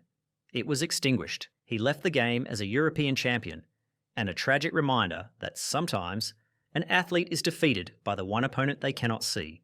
Newcastle United's bad boys era. Between 2010 and 2013, Newcastle United was defined less by its football and more by a dressing room that frequently attracted the attention of law enforcement. While the squad possessed undeniable talent, they garnered a reputation as the Premier League's most dysfunctional unit, labelled the Bad Boys by the British press. Under the ownership of Mike Ashley, the club struggled to discipline a roster populated by volatile personalities who repeatedly found themselves in legal jeopardy. The chaos was headlined by midfielder Joey Barton, who served a prison sentence for assault, and striker Andy Carroll, whose off-field turbulence included assault charges and an incident where his Range Rover was set ablaze while parked at his captain's home. Compounding the disorder was Nile Ranger, a young forward whose recurring arrests for criminal damage and disorderly conduct became a persistent distraction. The defining characteristic of this era was that court dates and police inquiries began to eclipse match highlights in the nightly news cycle. The consequences were a mixture of incarceration, financial penalties, and forced departures. Barton was eventually offloaded to QPR on a free transfer following public criticism of the board, while Carroll was sold to Liverpool for £35 million, a transaction widely interpreted as the club cashing in on a high-risk asset before his value diminished. Nile Ranger was ultimately released after the club exhausted its patience. The legacy of this period was a hardened reputation for instability that alienated supporters and transformed St James Park into a spectacle of dysfunction, overshadowing the club's sporting potential for years. Benfica versus Porto. O Clásico is the definitive Portuguese war between the north and the south. The rivalry started in 1912 and quickly evolved into a clash between the metropolitan elite of Lisbon and the northern industrial working class of Porto. Benfica dominated the 1960s, securing 2 European Cups led by the legendary Eusébio, establishing themselves as Portugal's historic giant. The script decisively flipped with the emergence of Porto under José Mourinho in the early 2000s, who won the Champions League and shifted the balance of domestic power to the north. The rivalry is defined by the lasting shadow of the Bela Gutmann curse, placed on Benfica after his firing. When refused a pay rise, he famously declared, "Not in 100 years from now will Benfica ever win a European Cup." This enduring curse and Porto's constant defiance define the feud. Porto's club president, Pinto da Costa, defines the club's rebellious, northern resilience against the capital. The iconic moment of dramatic reversal was the 1990 match, where Porto defeated Benfica 3-2 on the last day of the season to snatch the title away from their rivals, thanks to a controversial last-minute penalty scored by Geraldão. The defeat was crushing for Lisbon. For Portugal, O Clásico is more than a game. It is a national referendum, a bitter battle where Lisbon's curse-shadowed aristocracy clashes with the North's rebellious defiance. Bojan Krkic. Bojan Krkic was supposed to be Barcelona's next phenomenon. In La Masia, he shattered Lionel Messi's youth scoring records, an unheard-of achievement that immediately branded him as the new Messi. At just 17, he broke into Barcelona's first team and looked fearless, combining sharp movement with a natural instinct for goal. His breakout match came against Villarreal in 2007, where he scored and became the youngest league scorer in club history. Barcelona believed they had found their next global superstar. The comparisons, the headlines, the expectations, they arrived before he even finished growing. But the pressure didn't push Bojan forward. It crushed him. Behind the talent was a teenager, quietly drowning in anxiety. Before Euro 2008, he suffered a severe panic attack that left him unable to breathe, unable to think, unable to function. Instead of receiving support, he felt he had to hide it. Speaking openly meant looking weak. Admitting fear meant disappointing the people who believed he'd become the next Messi. So he kept the truth to himself, while the weight of expectation followed him everywhere. His confidence eroded. Every missed chance felt heavier. Every dip in form brought louder questions. Barcelona loaned him out to Roma, Milan, Ajax, Stoke, Alaves, but the spark never fully returned. He played well in flashes, but the freedom he once had evaporated under years of pressure he never knew how to manage. By his mid-20s, Bojan wasn't battling defenders. He was battling himself. Slowly, quietly, he slid down the football pyramid, still talented, but unable to carry the burden placed on him as a boy. Arsenal versus Tottenham Hotspur. The North London derby is an eternal, bitter feud born from a betrayal and defined by the annual battle for local superiority. The rivalry's origin is unique. It started in 1913, when Arsenal controversially moved their club south across the River Thames into Tottenham's traditional territory in North London. The core betrayal occurred in 1919, when Arsenal was promoted to the top flight via a disputed, allegedly corrupt vote, replacing Tottenham in the league. Arsenal dominated the Arsène Wenger era, holding a psychological edge for decades. The cultural battle is often symbolised by St. Totteringham's Day, the day Arsenal fans celebrate mathematically securing a finish above Tottenham. The ultimate act of humiliation occurred in the dramatic 2004 match, where the Invincibles clinched the Premier League title directly on Tottenham's White Hart Lane pitch. The ensuing celebration was legendary and unforgivable. This rivalry is relentless, often decided by last-minute goals, and ultimately dictates which set of fans can endure the next 6 months of local ridicule and who gets to claim the true pride of North London. Michael Johnson. Michael Johnson was meant to be the future of Manchester City, and many believed the future captain of England. At 18, he broke into City's midfield with maturity far beyond his age, composed on the ball, strong in duels, and fearless carrying the game forward. His breakout came in 2007 against Derby County, where he scored a stunning long-range winner that announced him as one of the Premier League's brightest young prospects. City's academy raved about him. Sven-Göran Eriksson built midfield plans around him, and the English press called him a guaranteed international. He was viewed as a cornerstone of the new Manchester City era that was about to emerge. But while the rise was rapid, the collapse was devastating. Johnson's body began to fail him first, persistent abdominal and knee injuries that refused to heal, each recovery followed by another setback. The frustration mounted, and behind the scenes, deeper struggles surfaced.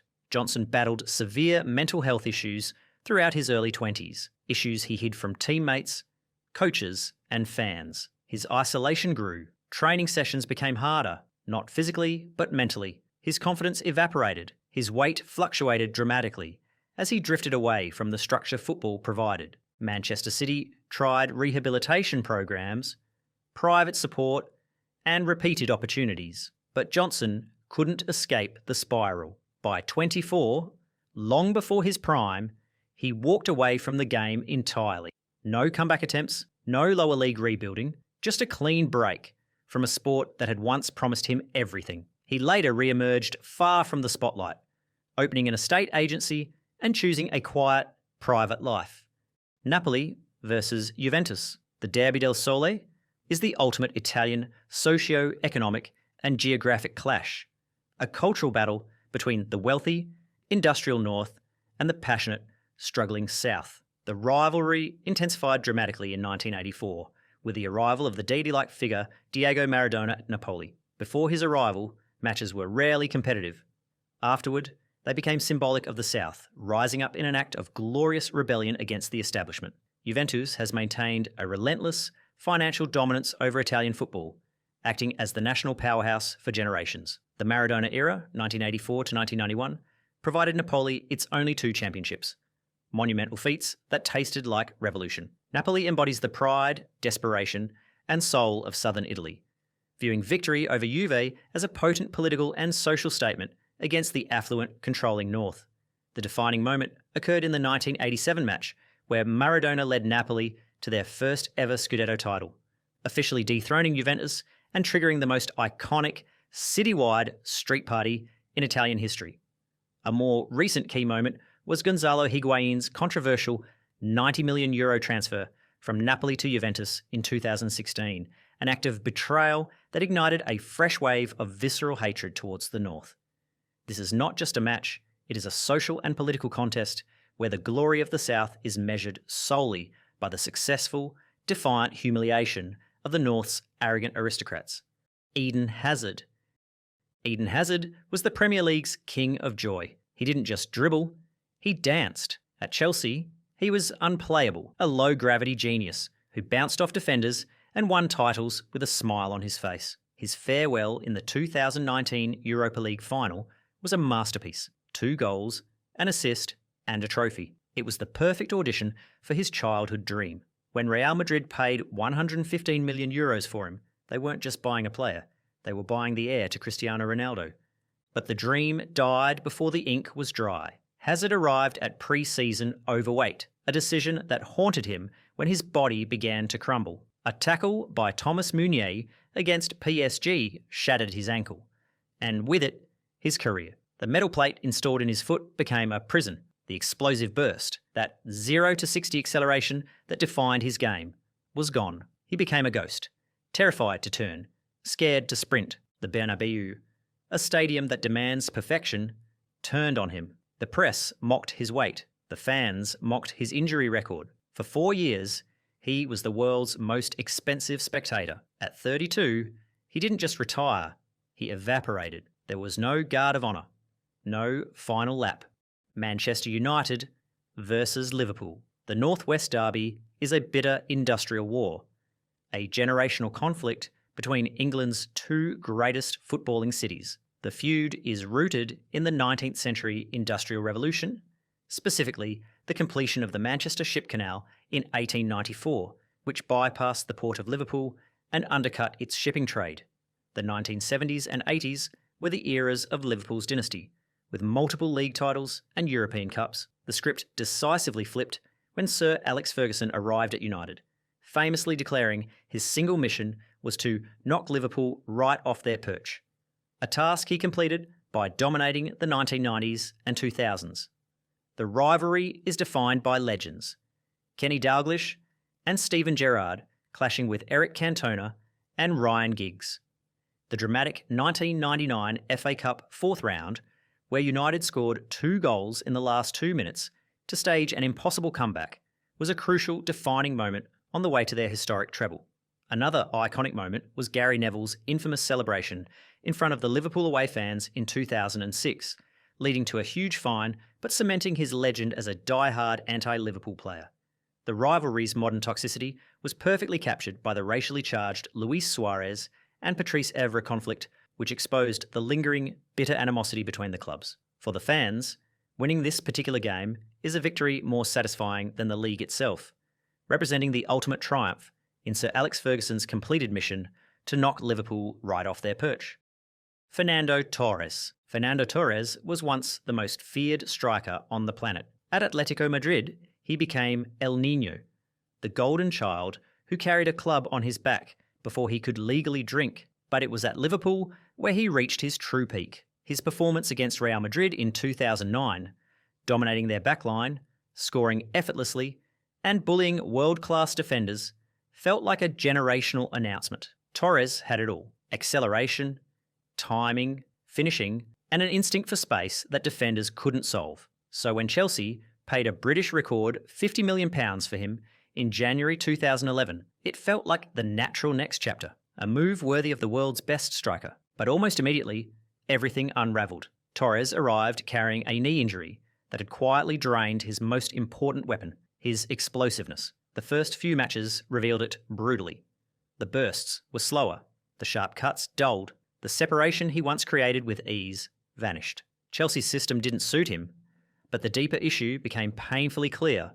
His body simply couldn't do what it used to. As the physical decline set in, the psychological collapse followed. Each missed chance chipped away at his confidence. Then came that infamous open goal miss against Manchester United, an image replayed endlessly, turning a Ballon d'Or level striker into a punchline overnight. The pressure of the fee, the expectations, the constant scrutiny, it suffocated him. Torres still produced big moments. Barcelona in 2012, Benfica in the Europa League, but they were isolated flashes, not revivals. His career drifted through Milan and Japan, a quiet echo of the player he once was. Fernando Torres didn't fall because he forgot how to score. He fell because injury stole his greatest weapon, and the world never let him recover from what was taken. The sip of the bottle. This bizarre incident in the Brazilian league showcased a player's open disdain for his manager. In 2014, during a match while playing for São Paulo, former AC Milan star Alexandre Pato was struggling to meet expectations and facing constant criticism from his manager Mauricio Ramalho. The manager had publicly criticised Pato for being mentally immature and needing to grow up and score more decisive goals. When Pato scored a rare goal, his response was a cheeky, cutting piece of theatre aimed directly at the dugout. He sprinted to the sideline and, in front of the manager, reached down and mimicked drinking milk from an imaginary baby bottle. The message was a direct and public retort to Ramalho's comments about his maturity. The manager was reportedly furious, reading the act as a calculated piece of public insubordination. The referee immediately issued a yellow card, citing unsporting behaviour and provocation. While not banned outright, the incident was globally publicised as a perfect example of a player using a celebration to completely disrespect his coach in front of the world, creating a high-profile rift that undermined the team's authority and control. It proved that sometimes the most controversial celebrations are those that cause internal chaos, not external disorder. Fiorentina versus Juventus. This is a simmering, yet deeply personal battle born from player betrayal and Florentine resentment of Turin's cold, calculated dominance. The rivalry intensified in the 1980s when both teams fiercely battled for the Scudetto, a title ultimately and controversially decided in favour of Juventus. The ultimate unforgivable betrayal occurred in 1990 when Roberto Baggio, the world's best player and the beloved hero of Florence, was controversially sold to Juventus, sparking violent riots in the streets of Florence. Juventus has always been the wealthier, more dominant club, using its financial muscle and reputation to continually poach Florence's best talent, a factor that fuels Fiorentina's defiant pride. Baggio's painful transfer defined the personal aspect of the feud for a generation. The iconic moment of defiance was when, playing for Juventus in 1990, Baggio refused to take a penalty against his old club, even as his Juventus coach Giovanni Trapattoni angrily yelled at him to do so. He later picked up a Fiorentina scarf thrown onto the pitch, a singular emotional act of loyalty amidst the hatred. Another key moment was the 2013 demolition, where Fiorentina came from 2-0 down to defeat Juventus 4-2 after a stunning second-half performance, a rare victory against their hated rivals that was celebrated like a title win. This is a battle over stolen players and denied championships, a rivalry where Florentine artistic passion and provincial pride always clash violently with Turin's relentless industrial efficiency and power. Owen Hargreaves built a career on relentlessness. At Bayern Munich, he became one of Europe's most versatile midfielders, pressing, tackling, intercepting, and covering ground in a way few players could match. His breakthrough performance came in the 2001 Champions League semi-finals, where his energy and discipline helped Bayern shut down a powerful Real Madrid midfield.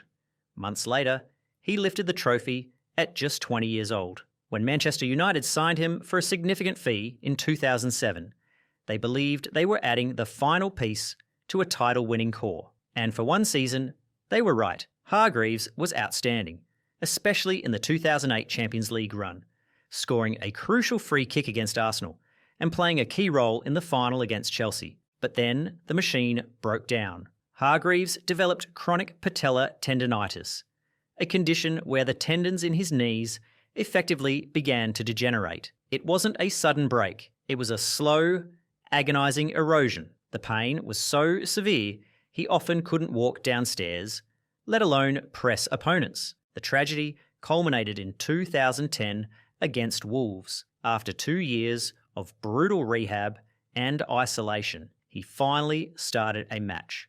5 minutes later, he limped off in tears, his body rejecting the return. It was one of the saddest sights Old Trafford ever witnessed. A brief, desperate move to Manchester City changed nothing. Hargreaves didn't retire. He was forced to surrender to a body that had turned against him, leaving behind a legacy of what if that rivals any player of his generation. Bayern Munich versus Borussia Dortmund. Der Klassiker is the modern clash of German footballing ideologies. While a rivalry for decades, the intensity truly emerged in the 2000s as Dortmund became the only consistent threat to Bayern's domestic dominance. Bayern has maintained consistent dominance by ruthlessly applying its financial power, often by famously signing Dortmund's best players, including Robert Lewandowski and Mats Hummels, a practice often jokingly referred to as Hoeneßing, after former club president Uli Hoeneß, who solidified the strategy of crippling rivals by signing their star players. The Jürgen Klopp era flipped the script briefly, securing 2 Bundesliga titles and challenging Bayern's throne.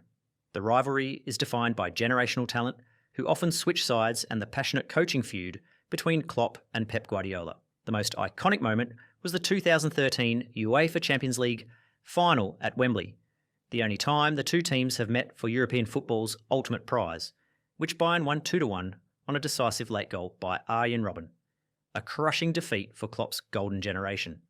This rivalry doesn't just decide the German title, it determines whether the Bundesliga remains a true competition or returns to being a predictable one-club parade.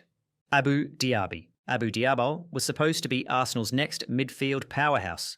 At 19, he broke into Arsenal's first team and immediately looked like the missing piece Wenger had been searching for. His best early performance came against Bolton in 2006, where he dominated midfield with strength and composure far beyond his age. Arsenal fans thought they were watching the start of a decade-long career at the top. The club believed it too. Diaby had the ceiling of a superstar, but all of it changed with one tackle. In May 2006, Sunderland's Dan Smith lunged in late, smashing Diaby's ankle and causing a fracture so severe that surgeons initially feared long-term structural damage. He returned, but the consequences followed him for the rest of his career. His gait changed, his mechanics shifted, and his muscular system spent years overcompensating for the original injury. What should have been a single setback became the spark for more than 40 injuries across the next decade. Diaby never enjoyed rhythm again.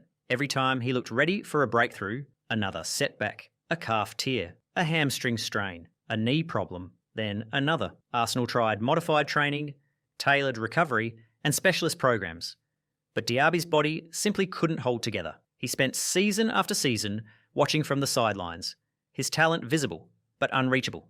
The Klinsmann dive. This celebration is controversial because it was a direct, sarcastic response to the media, and it established the satirical celebration as a bookable offence. In 1994, when German striker Jürgen Klinsmann joined Tottenham Hotspur, the English media viciously branded him a diver due to his reputation for exaggeration on the pitch. The scrutiny was intense. In his debut match against Sheffield Wednesday, Klinsmann scored a stunning header to give Tottenham the lead. Instead of a typical celebration, he ran to the corner flag and executed a perfect, self-deprecating swan dive along the turf, with his teammates joining in to playfully fan him. The celebration was a direct, cheeky retort to his media critics, satirising his own negative reputation.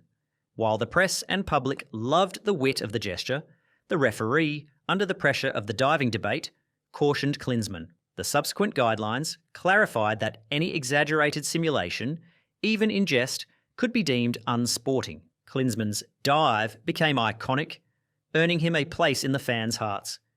But it also became a case study in how the IFAB began to clamp down on celebrations that mocked the game's integrity, even when done with a smile.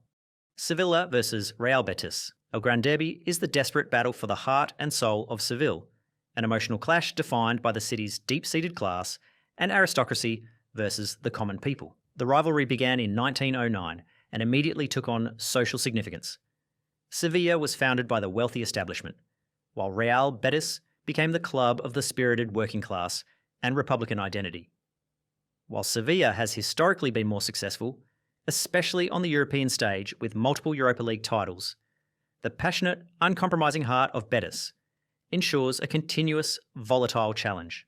The 2007 match where Juan de Ramos, Sevilla's coach, was struck by a bottle thrown from the Betis stands, collapsing on the pitch and forcing the game's abandonment, remains a defining moment of extreme violence and volatility against a coach in the derby's modern history.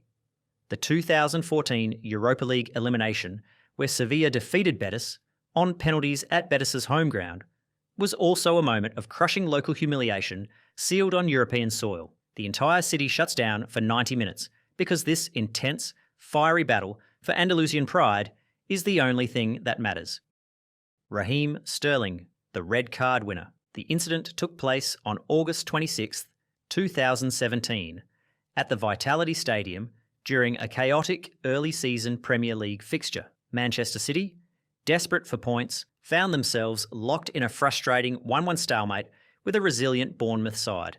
The match had spilled deep into stoppage time, with 5 minutes added on, but play continued into the 97th minute due to earlier delays. The tension was suffocating as City launched one final attack. Raheem Sterling received the ball inside the box and scuffed a shot that took a wicked deflection, looping into the far corner. It was a scrappy but vital 97th minute winner. The relief was explosive. Sterling immediately sprinted toward the travelling City fans packed in the away end. In the delirium, He crossed the advertising hoardings and celebrated amidst the surging crowd, with fans spilling onto the pitch in pure ecstasy. However, referee Mike Dean was strictly following the letter of the law. While the celebration was a moment of genuine passion, IFAB Law 12 mandates an automatic caution for climbing onto a perimeter fence or entering the spectator area. As the chaos subsided, Dean called Sterling over. Having already been booked earlier in the match, Sterling was shown a second yellow card, followed immediately by a red. He had gone from scoring the match-winning goal to being sent off in less than 60 seconds, proving that even the most dramatic last-minute winners do not grant immunity from the strict rules of conduct. The death of Wimbledon FC. In 2002, Wimbledon FC was a club defined by a proud, defiant history, famously conquering the FA Cup in 1988 against the odds as the Crazy Gang. However, the club faced an existential threat not from relegation, but from within its own boardroom. In a move unprecedented in European football, the ownership proposed relocating the club 60 miles north to Milton Keynes, effectively importing the American concept of franchise sports into the English game. The controversy lay in the relocation itself. The Football Association granted permission for the move despite overwhelming opposition, allowing the owners to sever the club from its South London community in an attempt to tap into a new market. The ultimate betrayal was the realisation by the fan base that their loyalty was viewed as irrelevant to the business plan. The club was effectively being stolen from under their noses. The supporters responded with a total boycott, refusing to acknowledge or follow the rebranded MK Dons. The fallout created a cultural schism rather than a standard sporting punishment. While MK Dons faced no official sanctions for the relocation, they were treated as pariahs by the wider football community. The abandoned fans mobilised to form a Phoenix club, AFC Wimbledon, restarting from the very bottom of the football pyramid. The legacy of this betrayal is the incredible rise of AFC Wimbledon, who eventually climbed back through the leagues to overtake MK Dons, proving that a football club is defined by its community, not its franchise licence. As Roma versus Lazio, the Derby della Capitale is the most vicious, emotional, and politically charged local derby in Italy. A raw fight for the identity of Rome itself. The rivalry began in 1927 when the fascist regime attempted to merge all of Rome's smaller clubs into one entity. Lazio defiantly resisted the merger, establishing themselves as the eternal anti-establishment club and setting up the fundamental left-right ideological clash. While Roma has historically been the more successful, dominant club in the city, the rivalry is characterised by extreme volatility and passion, frequently resulting in multiple red cards. The core of the feud is political, with the teams famously divided by extreme ideological wings. Lazio is historically and visibly associated with the far right of Italian politics, while Roma fans traditionally lean toward the left wing. The feud is personified by one-club legends like Francesco Totti versus Alessandro Nesta. The dramatic and often repeated iconic moment was Francesco Totti's selfie celebration in the 2015 derby after scoring a brilliant equaliser, where he ran to the Curva Sud and took a photo with his cheering fans, a highly viral act of dominance over his rivals. The tragic 2004 match was also abandoned after false rumours of an incident involving a police car and a child triggered a massive pitch invasion and civil unrest. This is an annual explosion of political, social, and cultural tension that consumes the Eternal City for weeks. Wayne Rooney, the knockout punch. The setting was Old Trafford during a competitive Premier League fixture in March 2015. Days before the match, photos had surfaced in the media purporting to show Wayne Rooney being knocked unconscious by former teammate Phil Bardsley during a playful boxing sparring session at home. The media speculation regarding the severity of the injury and the incident was immense, putting Rooney under scrutiny. When Manchester United faced Tottenham Hotspur, Rooney emphatically silenced the critics by scoring a brilliant solo goal. His celebration was an immediate, calculated retort to the entire media circus. Rooney ran to the corner flag, executed a mock collapse onto the ground, and lay still, with teammates rushing over to feign checking on his condition. The act was theatrical, mocking the rumour of his knockout punch and showing that he was fighting fit. The referee immediately issued Rooney a yellow card. The caution was applied under IFAB Law 12, citing excessive and provocative celebration that mocked an opponent or brought the game into disrepute. Rooney's willingness to use the match to directly confront and ridicule his own negative media coverage resulted in an inevitable booking for unsporting theatrics. AC Milan versus Inter Milan. The Derby della Madonnina is a sophisticated battle in the fashion capital, a rivalry split between the city's foundational principles. The rivalry began in 1908 when a faction of members broke away to form Internazionale, specifically because they wanted a club open to foreign players and a more cosmopolitan international membership. This contrasted sharply with AC Milan's more Italian-centric origins. The 1980s and early 90s belonged to the defensive mastery of Arrigo Sacchi's AC Milan, but Inter finally found consistent dominance in the late 2000s under the controversial Jose Mourinho, defined by the greatest defenders and playmakers to ever grace Italy, Maldini and Baresi versus Ronaldo and Schneider. AC Milan historically represented a more Italian-centric foundation, while Inter was seen as the club of the city's cosmopolitan international elite. The infamous 2005 Champions League quarter-final, abandoned after an Inter fan threw a flare that struck AC Milan keeper Dida, is symbolised by the iconic photo of rival players Rui Costa and Marco Materazzi standing side by side watching the fire. Another viral moment of sheer drama was Zlatan Ibrahimovic's infamous clash with Romelu Lukaku in the 2021 Coppa Italia quarter-final, where both strikers were booked after an explosive face-to-face shouting match that involved vicious personal insults about their families and rituals. Juventus versus Inter Milan. The Derby d'Italia is the battle between Italian football's historic aristocracy and the ultimate symbol of integrity, a rivalry forever poisoned by a defining scandal. The rivalry was formalised as the Derby of Italy because for decades they were the two most successful teams that had never been relegated. The 2006 Calciopoli scandal, which sent Juventus down, left Inter as the only club with this historical distinction. Juventus has traditionally been the financial and trophy powerhouse, maintaining a relentless dominance built by the wealthy Agnelli family. However, Inter's success under Mourinho established them as the only true competitor that could survive Turin's overwhelming financial power. It's defined by contrasting captains and personalities. The loyalty of Alessandro Del Piero versus the tenacity of Javier Zanetti. The 2006 Calciopoli scandal, where Juventus was stripped of titles and relegated for match fixing, solidified the bitterness. This act became Juve's lowest moment ever, and Inter was subsequently awarded one of the stripped titles and forever claimed the moral high ground. Inter fans still refer to Juventus as ladri, thieves. The most iconic moment of on-field controversy occurred in the 1998 match, where referee Piero Ceccarini failed to award a clear penalty to Inter's Ronaldo moments before Juventus scored the winning goal, a moment of perceived institutional conspiracy that Inter fans still rage about. Every game since is a battle for moral authority and legitimacy. Inter fans use the scandal and its aftermath as proof that Juventus's dominance was fraudulent. NWSL abuse scandal. By 2021, the National Women's Soccer League in the United States was positioning itself as the premier destination for elite talent, home to icons like Megan Rapinoe and Alex Morgan. However, this facade of professional excellence concealed a systemic culture of abuse that had been neglected by those in power for nearly a decade. The league faced a reckoning not over sporting results, but over the fundamental safety of its workforce.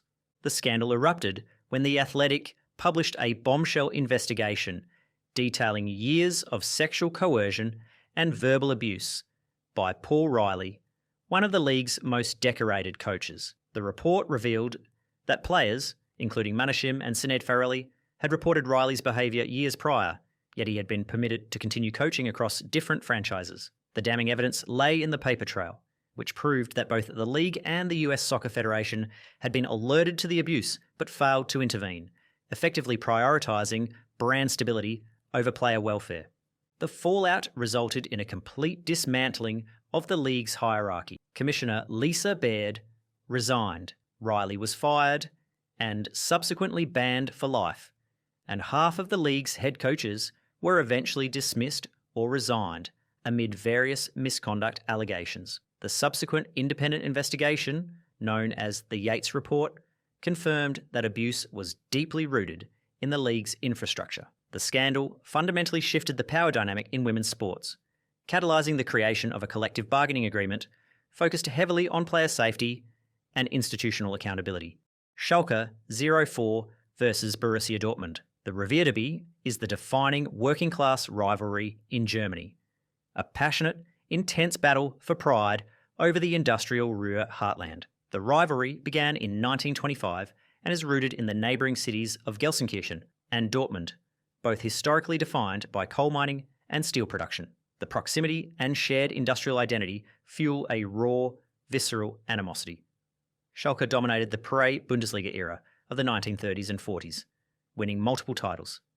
However, Dortmund became the more dominant, successful club in the modern Bundesliga era, especially in the 1990s and 2010s, giving them current bragging rights.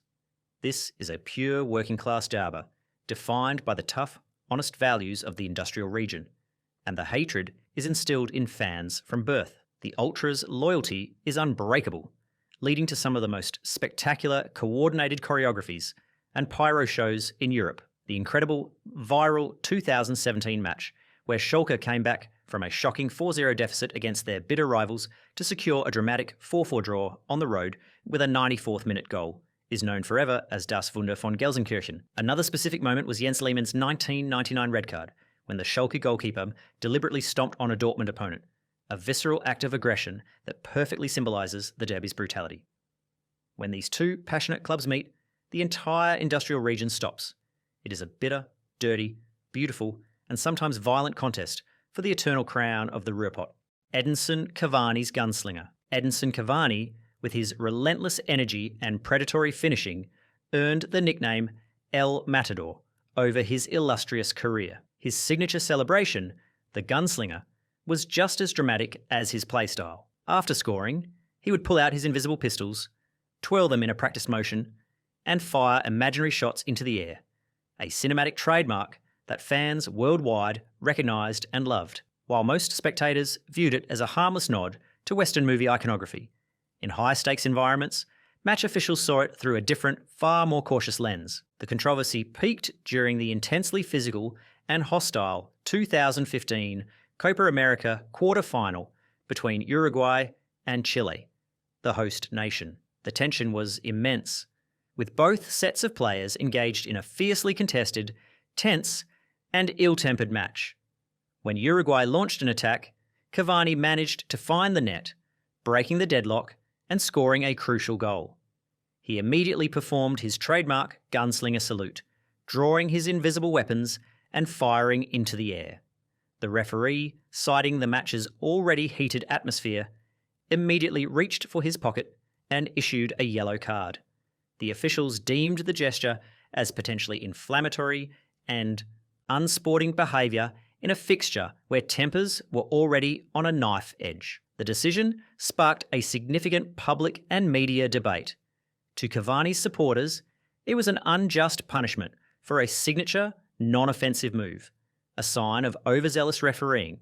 To referees and tournament organisers, it was a necessary measure to prevent gestures that could be interpreted as menacing, aggressive, or provocative, risking the escalation of tempers in an already volatile fixture and maintaining strict decorum, leading to the strict enforcement of the rule against excessive celebration. Ajax versus PSV Eindhoven, the Eredivisie Klassieker, is a financial and philosophical battle between the Netherlands' two primary powerhouses, Amsterdam's artistry versus Eindhoven's corporate efficiency. The rivalry intensified in the 1970s and 80s as PSV, heavily backed by the global Philips Corporation, emerged to consistently challenge the domestic and European dominance of Ajax. The rivalry represents two different paths to success. Ajax has historically produced the most talent through its famed academy, adhering to the total football philosophy. However, PSV achieved a historic moment by winning the 1988 European Cup and securing a treble in a single golden season, a victory for corporate pragmatism. The most iconic moment of title-swinging drama was the 2007 final day victory by PSV, where they needed a 3-goal swing against Ajax on the last day of the season to win the title, and spectacularly did so, beating Vitesse 5-1 to secure the trophy by just 1 goal. Another key moment was the 2018 demolition, where PSV demolished Ajax 3-0 late in the season, effectively clinching the title. This annual struggle for the Eredivisie crown often decides the destination of the title, controls the transfer market, and shapes the identity of the national team's tactics. Ronaldo silences the Bernabeu in one of the most electric atmospheres in world football.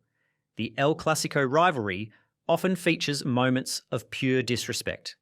On April 23, 2017, at the Santiago Bernabeu, Real Madrid hosted Barcelona in a match that would ultimately decide the league title. The pressure was astronomical. Barcelona's Lionel Messi had just scored a stunning equaliser, making the score 1-1, and the Real Madrid crowd was baying for blood and victory.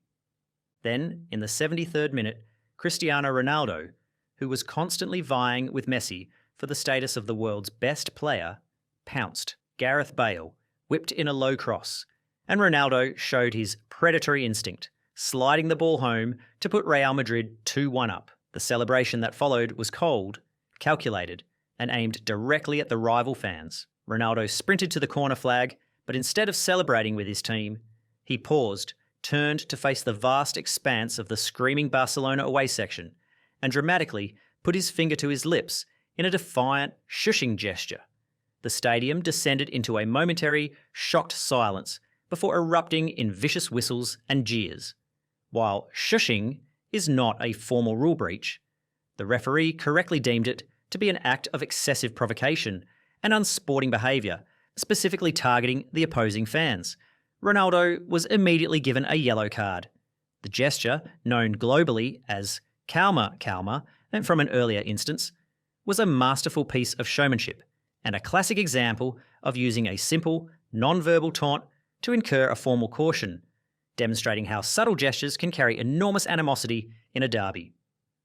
Mexico national team party. In the summer of 2018, the Mexican national team was preparing to depart for the World Cup in Russia, carrying the hopes of a nation desperate to break its historical quarter-final barrier. Following a farewell victory against Scotland at the Estadio Azteca, the squad was granted a free night before travelling. However, what transpired turned a celebratory send-off into a sordid tabloid scandal that threatened to compromise their entire campaign before it began.